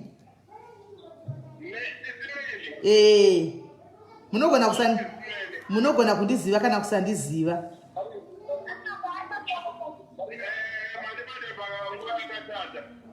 Wonda kubata panguva yakashata? 2 minutes. Ndazva muri pane noise. Ora ichibudai parusha titaure muri pashe. Alright. Aiwa vari kukopareta ava ve17 years ava. Vari panoise regai vambobuda pashe titaure pasina rusha. Tinyatsonzwisisana kuti zviri kufamba sei. Anditika regai tivape 2 minutes dzavo tivamirire. Anditi vedu we panapa paplatform pane munhu wese. Tine Ndebele speaking people, tine Shona, tine Mavenda, tine Maarabaya, tine Chiamene kukoko. Anti Mashona. Let's try and accommodate everybody. Here we don't allow tribalism on this platform. This platform is for everyone, right? It's for everyone. So we don't give any room for hate. Guys, I want to ask you, kana muchisa mashades ekuvenga kana kuti munhu ngataure arikutaura kuti ndinyatsogona Shona and arikutaura neNdebele anditika inini handinyatsogona Ndebele asi ndati taura neNdebele ndichakunzwa chete anditi maona. So ngati accommodate munhu wese anditika I accommodate everybody pano anditi I lead by example. The more reason ndichatemwa nemagaba ndigotemwa nemakeni ndikukoreta zvikweretika zvenyu handika zvevanhu vasingazivi handiti musana ndichisangana nawo ndogona kukweviwa sheve handitika that's love. I'm doing this why because I love you. Hapana chandinowana pazviri. Hapana kana chero vakapuwa mari dzavo hapana chandowana pazviri handitika. But we're just trying to help you guys and to open each other maziso kuti honai nyaya dzakadai. So next time don't do it in the name of love. Don't do it handiti maona.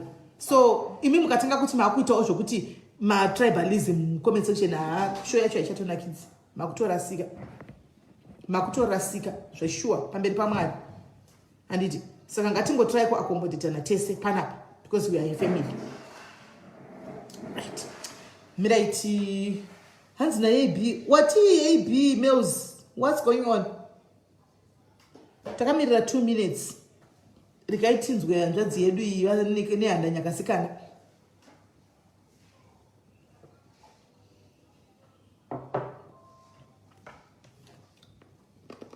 Tinzwe kuti vari kuti kudini. Handi mazviona kwai mhosva irovi 15 years mhosva yadzoka. Mhosva irovi. Saka kuti vabuda handiti mubhawa chirega tichifona bheki. Vabuda mubhawa. Chete zimunhu kana agarisa muJobheki rero azi mushurugwa apa. muJobheki wokuti. Tobezi mushurugwa namba 1 chero.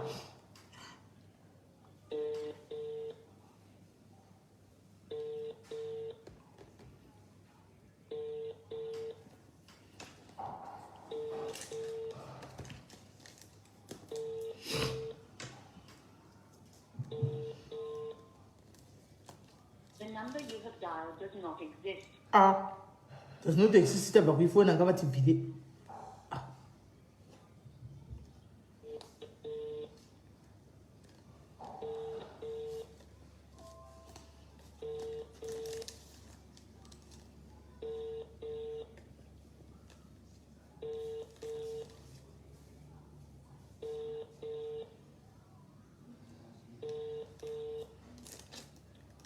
Number you have dialed does iri shurugwa ranga riri mubhawa. Manochinza vakadzashara kumasura ndi anga ari mubhawa. Saka ndovanga mubhawa mugwadza kubuda hatisi.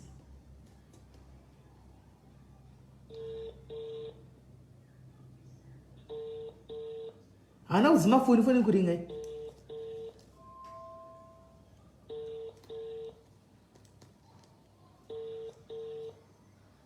Professor Tatenda, yes, you qualify. Yes. Chera vasikadzi uyai mumafumure vakadza. Imi vanhurume, uyai mufumure vakadzi vakadla mari dzenyu vakaenda unorogwa nevamwe vanhu. vapedza kudla mari dzenyu shoyi haisi vakadzi chete kai nemi vanhurume bepamo wakadla ukatengera mukadzi imba ukatengera mukadzi mota wapedza akatiza akaenda kune umwe munhu come and expose kwemamusanzvadzi dzangu ndogotora saidi sei ini ndiri pakati kana variko vakadzi vakadaro muchiziva kuti imimi hamuna chamai makakanganisa munhu akangodla mari akatora akatengatiza fonai pano vari kufona Hello?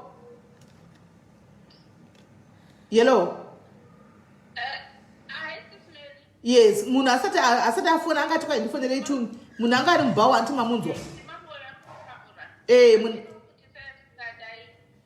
Atichamubata, ticharamba tichingomubata, tichamubata.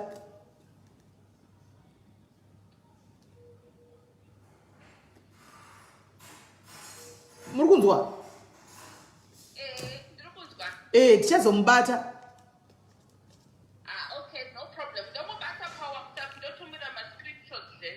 Alright, no problem. Aiwa sinenge chingomubata ipo panapa chingodza ari kupa mwari kuna yovhu pamwari kupawa hausuku. Kuna tudho. Kunomwira mazimba uko amen. Okay, all right. My tabata sister. All right.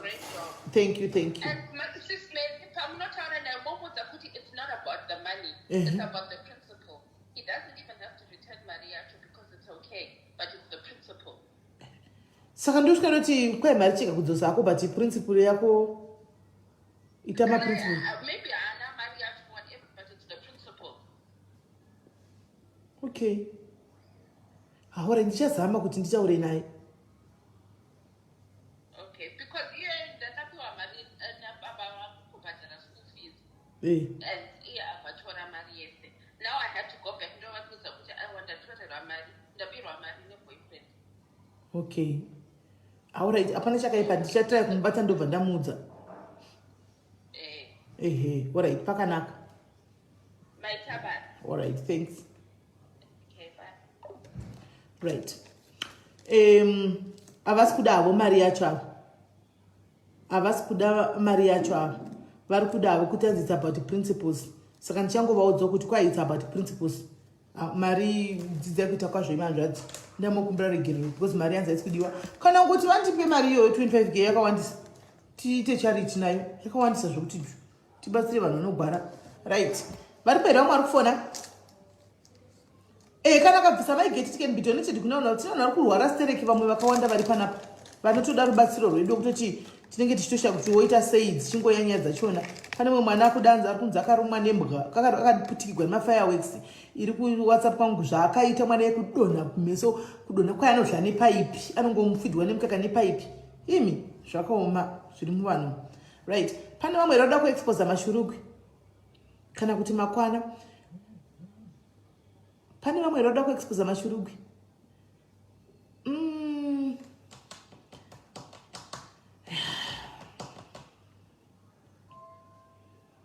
Pane vamwe here vari kuchada kufona vachiexposa mashurugwi yavo kana kuti hapachina kana kuti vamwe vari kunyara asi ukanyara haugwazi. Kanyara haugwazi.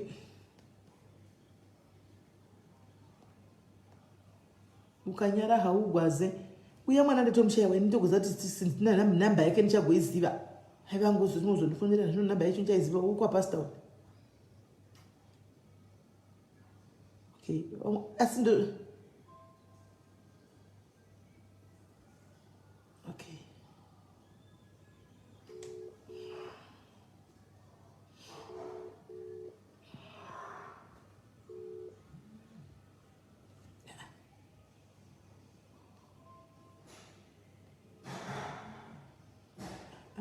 Send a message you can decline. Okay.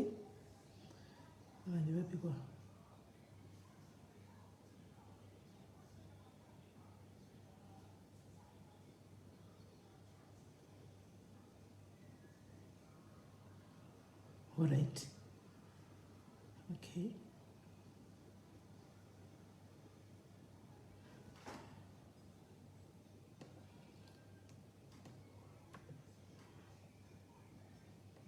Right. Ha? Tine vamwe here? Tine vamwe vari kufona? Nasi bongo wararama. Nasi bongo wararama. Nasi bongo wararama. That means ave munhu kwai. Bongo ave munhu kwai. Bongo wararama. Right. John Walker. Right, vari paire vamwe vachiri kufona kana kuti hapachina? Pane vamwe here? Makwana? Chinoitika ndechoti vamwe vanenge vonyara kuti vazikamwe kunzi wakapa murume mari. Anditi maona? Yes, it can help the Dikarim. Sterek. The number you have dialed. Baba, try foot. Right. Kana pasisina guys. Hanzi sisimeri todawo kuzoparidzirwa nyaya yekuchengeta varume iyi vasina kutiroora instead kuti vatichengete. Right. Ndoda kuexpose NPV yakadivara. Makaveli alpha kwana. Makaveli alpha unopenga here.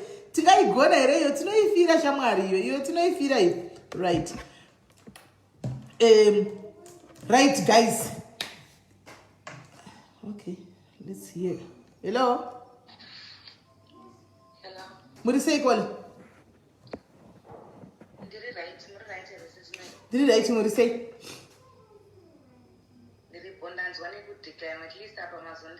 Kana namba yako ka iri kufanana nenamba dzevanhu vaya vanofona vachiburisa zvinhu zvavo vakashama vaya saka ndandoda kutobloka ipo vandichiti ndidzo andiona Hai ndine nyaya yangu sisimeni ndida kungoexposewo one two ende nyaya dzangu zvadzinohwadzisa ndedzekuti vanhu vacho neni tisingatobhodani navo zvakangofanana nemi moti ngatitei dhiri ndoita dhiri nemi muhamangu nditi wakamfanhasi mungondijayirirawo mungochuza kundivhara ndozvinotongoitika. Ko iyo mazano ucharwa madhiri here nemi ndingine mazano uchara zvinhu zvakaoma kudai dhiri rero anoita nemunhu dhiri unoita woga kana uchinyura woga mandikudzei wani itori pachena ndine shamwari yangu wandakakura naye ndowechikomana takakura tichigara tese semuntu so nekukuro ndobva ndatanga kubva ndaigara South Africa ndichigara South Africa bye ndobva ndafunga zvekubuda muSouth Africa kuzvinhu zvanga zvakandiomera shamwari yangu angatoripo ari munhu ari right achitipa achinditiwa achitipawo madecisions achitiita so then I finally moved out of South Africa and I came here ndakunoka bhati wangu kuti mari kude uchengetedze ngatitei zvebusiness ndikati it's okay akati for a start nditumire boots maadidas aye maoriginal ndichitengesa kuno kune nema 400 rand vanhu vanotenga because akachipa and it's original chichi tempted to data deal nemunhu mari yandakashandisa kuorder it was about $400 including transport inosvika $1,500. This was last year nana October last year but 1 October I'm sorry not that year corona but 1 year October achipatira December mari yako ese inenge ita se yaungana mapezi ebhutsi esaya ari 15 inenge yaungana zvinhu zvezvabho chichichichi pakubata zvitosenda mapictures zvaita December comes akungondifonera randomko ndiri kubasa ndikati muzondifonera ita se ndapedza basa munhu ari kundifonera paisvika ndisi bhutsi dzedza ndangapa shamwari yangu aigara kuflat ndachongosvika atamabva paflat paipai ini semunhu anaishamwaridzana naye andine respect naye ndakamufonera ndikati bomirota zvemagame wokunzwa ndinokurespecta stop with these games manambomusiya ndichinoka maybe angakati wanga asiri mupfungwa dzake but ndakatoona kuti munhu ari serious kakundijairira taari kutoita setaari kuita munhu bandamumirira the story went on last year yese ndaingomubhega mari yangu pamwe pacho ndikatobva kuti naiwo haunzwe tsitsi you know my life story but unongochuza kuda kuti undivhare mari yangu chokwadi ndakatongoisaya mariyo ndine ndotambudzika ndine mburi inotambudzika ndine mwana anotambudzika iwo ungochuza kuti kamari yangu zvakadaro tikanzi angorotiita sei ndakabirwa izvo zvinotogara ndichimuona achiposta mota upenyu hwekutomuitira zvinhu zvakatorongeka zveupenyu hwake and he says nothing about my money he says nothing at all saka ukamubvunza noti chii anenge achingoti ungorotiita sei ndakatobirwa sometime is it this year ndakazomutextira message ndine shungu ndikati mwari ndianoziva kurwadza kwangu kuti ane mari yangu ndakaishandira handibire munhu andiita sei mari iyo yakandirwadza kushanda iwe ungofuka kuitsakatiri handisongoroti ndindiita seiwo kana ndakaita sei ndakavharwawo nemumwe munhu then it was my birthday in January ndobva atonditirisendera birthday message ndikati nhaiwe kusatya here kundiprovoke here kuita say you know you owe me but you've got the guts to text me a happy birthday message. Okay, tipei zita rake tione kuti chinzo kuti tinonzi kuti chotukwa chinzi kudii naye nhasi. Alright, mandipeni chekutanga ndonzi Ishaneshu. Ishaneshu wani? Jani. Z Jani, okay. Alright. Number yake? +2 +27 64 256 32 56. Alright. Iwo chinzani? Ndonzi Melissa. Melissa, kuti takabvunza kuti matumwa nani? Right. Saka iwewo chino anituma number. Alright. Imwe nduri? +276 14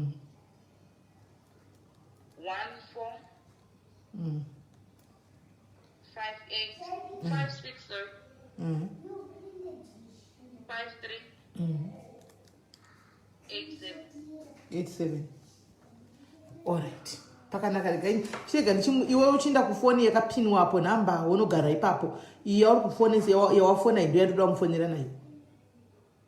Alright, okay.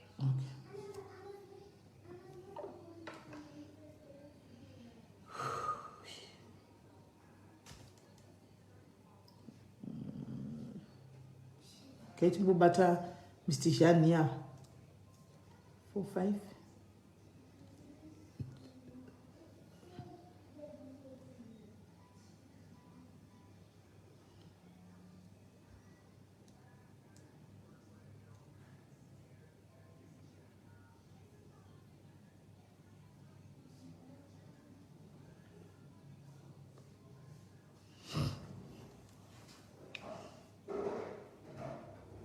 Welcome to voicemail. Please leave a voice. Let me try the other one, tone.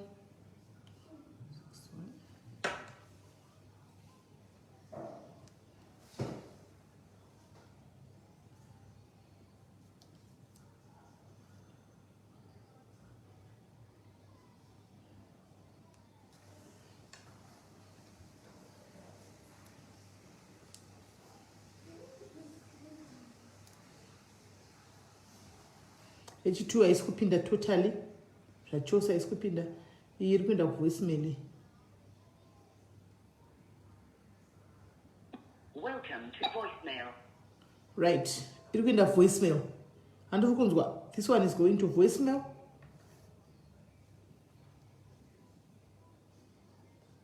Welcome to voicemail. Right. Iri kuenda voicemail but anyway nichatry kuti ndimufonere. Totoita zvemabusiness hours zvacho izvozvo totomubata kumabusiness hours kwacho ikoko toona kuti tataura naye tinzo kuti arikuda kuti chii kumabusiness hours acho iwayo. Gai ndatodzinyora pasi namba dzake saka ndichatongomufonera tonzwa. Right. Maybe anogona dara atoudzwa kunzi uda kufonerwa vadzima foni yake. It's very possible. Right. Tichambata nedzimwe namba. So guys, muri kudzidza chinhu wani musape varume mari. Please. Zvakafanana imimi chiro kukudzai kuti musape varume mari. Zvinhu zvakangofanana munongovapa because munenge mukapinda murudo munopinda zvese nemusoro nemakumbo. Mobva madyirwa mari dzakafanana dzakawanda kudaro. Andi mazviona ma 25k ma 6k andimaona ne in the name of love. Musape varume ava. Anditi mazviona mari. Imi varume musanditsamwira nditi ndikuburisira imhene dzenyu. Ngatiite zvinhu zviri fake. Andika musadyewo mari dzevanhu muchiti kwanzi just because kudla mari zvakakufanana nekuti unoitigwa mapepa. Handine munhu ari kudiaspora uchiti urunda munhu uchitoziva kuti kuno kune mukadzi. Ende vakadzi emazano ari kupinda mumagame aya mufunge. Murume anenge achitocheta nemusikana kuuk apa mukadzi achizviziva kuda kuchinja upenyu kaho kuno kuafrica. Handimaona mukadzi asvika murume ushamba kutengerwa tiketi. Ndinayo nyaya iyoyo but muridzi wacho aishaura yega. Ndinayo nyaya iyoyo muridzi ende chiri kundinyadzisa nyaya iyoyo munhu ari kutaurwa munhu ndoziva but ndakangoti hana zvandingaita. Antimaona but mukadzi chana chaishitaura ega kubviswa kumaraka kuafrica woitigwa mapepa yese wopinda mueurope wotenga kuita metsi vakumana. That's wrong.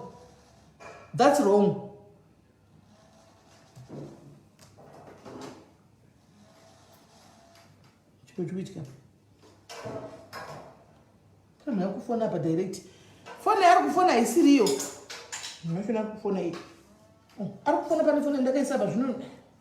Chikani chitu.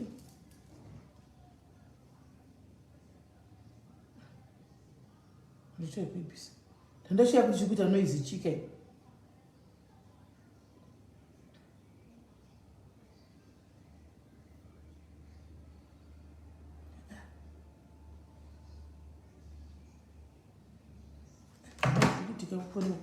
Hani maona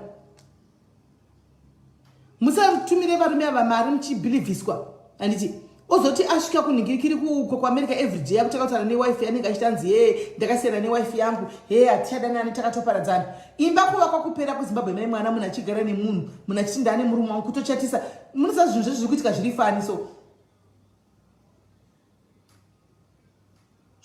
zviri fani so zvinhu zvinotoitika antimaona kusimuka kuenda kuafrica kunochata nemurume iyeye mufunge mukadzi kuzvita balance mai mwana kuti asingaexisti aripo achiziva game rese rairongwa mufunge kutouya kuuk nespouse watiya mufunge osvika kuuk achitora mari dzemukadzi kumanipulata musikana waya kutora mari kudidi kutovaka nemukadzi wake kuafrica uko kutovaka mai mwana uye hana kana chini zvobhowa mufunge zvorwadza musadaro varume musadaro mufungi zvorwadza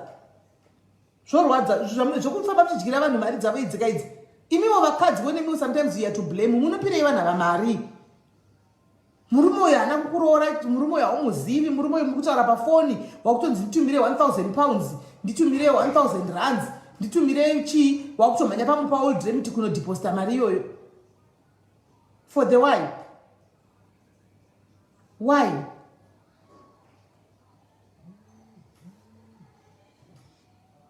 Hello.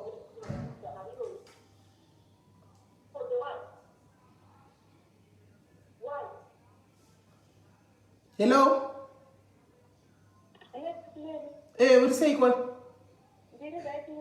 Mushe, wakadhiwa.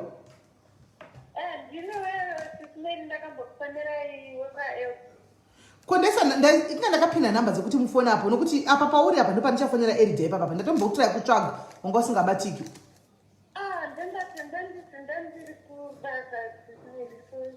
Okay, saka dondipa namba dziya. Namba dzavo. Okay, 083 407 1044. Chidona winde kuningikiri kune vamoko ndimufonere. Alright. Right, eridawe kuchechi. Eridawe kuchechi.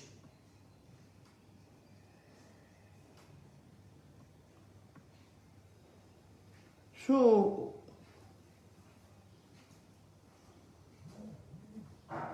office hours. Ndachizati kuoffice kwedu isatina timetable. Shuwa tukataura kuti zve maoffice hours. Isi kubasa kwedu kuno kuoffice kwedu hakuna timetable. Kuna timetable.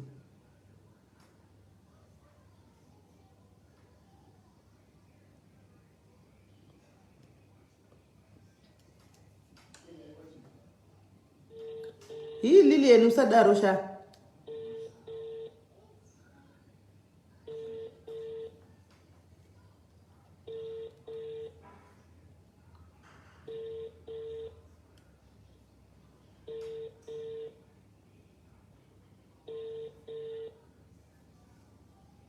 You have reached the voicemail. Erida kudawari kunamata. Zvotingati chi. Pamukudawari kunamata.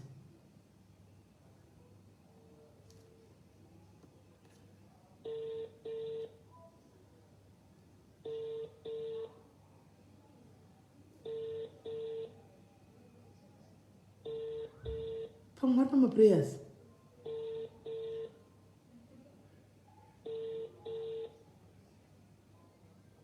You have reached the voice. Erida, asari pano. Erida asimuripo pano. Zviri kufamba sei? Erida. Zvino mafoni inenge yakaiswawo kuti mukadzi asawe. Anga zvipande zvemuchechi. Zvipande. kana foni pasi pepilo unute wakauti ifoni kuringa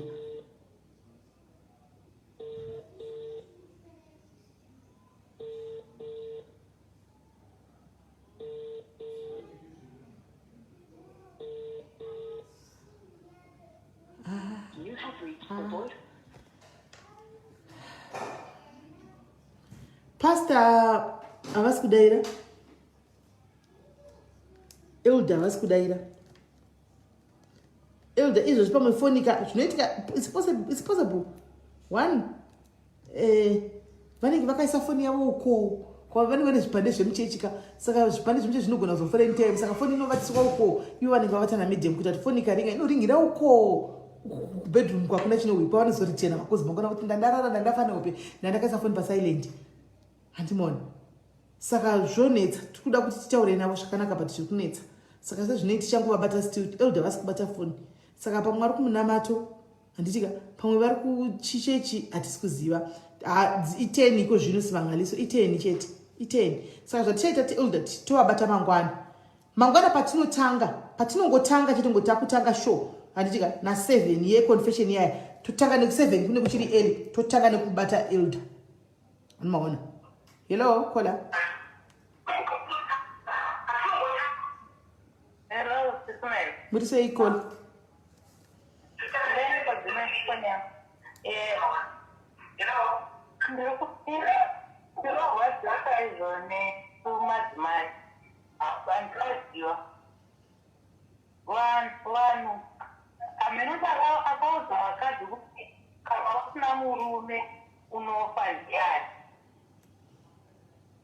Kana usina munhu waunodana naye unofa ndiyani ukazviraramira uchizvishandira uchizviita zvinhu zvako usingatori mari haufi zvatinombonzwa murume awo yapa akadirwa iri vakadzi unoti vakadzi tiri kutambura sei tishanda vanhu munofa henyu vana gizeki mari shuwa vane vakadzi wavo zvadaro vakomana sadaro nekuti ezvinezvi hapana kusmeli hapana munhu avambofonerwa pasina mukadzi wake vese vanhu vakadzi wavo ende vanyaseziva kuti pakwati munhu ane mukadzi wake saka toaadira anozopikawo here saka vamupa mari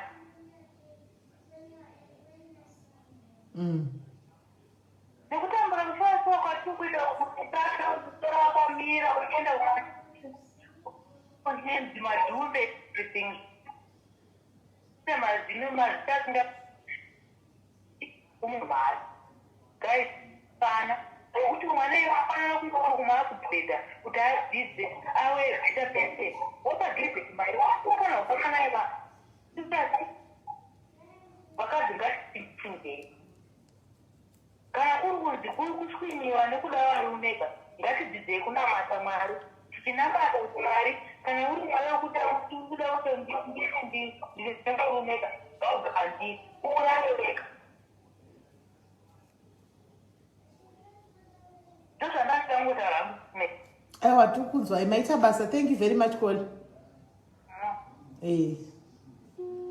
Hanzi musape vanhu mari nenyaya yemashift atinoita aya mukagara moga hamufi raramai muri moga musingaiti zvevarume hamufi mukangorarama mega pasina kupa varume mari handiti right. Pana mwero achiri kufona gaisira pasisina gaisika show yanhasi maiona vazhinji venyu manyara makadliwa vazhinji venyu apa but makunyara kuti chi pafoni asi guys kana paita zishurugi paita shurugi wani wakomana shurugi rero kuti date collector from where date collector for what baba yava guys vapeisa ndo dzavo shurugi chairo riya bai mwana rero ukatorudza pameso parodo kudzemura nemba Maria baba riya ripeisisa ndo dzaro riya skana zishurugi rekupedzisira shurugi chairo pai date collector to collect who for where shurugi chairo bai mwana baba yakachokoma zvomagona chengwa chichi chirugu chari kutere kutamba but anyway guys ngatitei tichidzidza ngatitei usatika zvimukatofana kuseka baba vayakaita vakana kukwana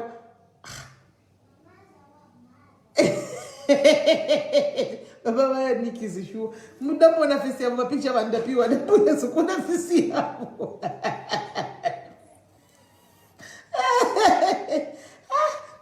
kututsira nepafoni pose asikana ende zvakaoma. Hey, okay guys.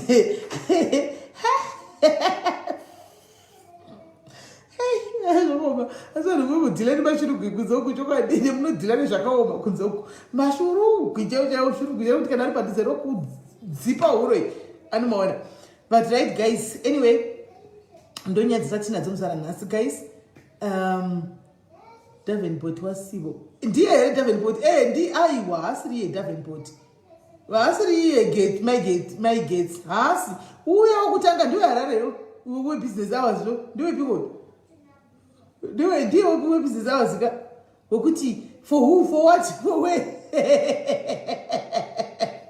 As death. Angashoti death collector. Angasingati death collector. Angashoti death collector. Death collector from where? Death collector from where? For who? Hanmona. Atizi. Kufamba munombona zvakawanda video vanhu. Right guys, kana pasi sinaka. Ndasika dadaki gwangu. But guys, ndizvozvo munaudzi kuzvokuita kene vareke but kana mafunga kupanana mari dzemuruda nditi chitai ma limits. Anditika chitai ma limits musati masvika kumazimari mari akawanda wanda kumusoro plus ngapaita imwe way yekuti unyatso I don't know how yekuti unyatsoona kuti chitangoti mazana zvinicision iriko even hama dzinogona kubelievisa hama dzemunhu dzinogona kubelievisa kuita unge urimo kuti vanasisi kutokufonera todi but murora cheche ariko kumba mukadzi ariko vagotoita friendship newe vagotodi asi mukadzi cheche ariko vachivigiridza kuti udi udye bhegi saka it's kind of a little bit tricky antimaona so pakati omei papapa pakaoma anmaona so hanzi newe yokudla ngeke wokudla mbegekana adayira here wedumbu hana kudayira uya wedumbu wokudla ngeke right so guys hanzi unoshandirani kwewe zvakaomazvo ndinati ndoshandira satani chiti mubvuze yongo chindirova by surprise mbaya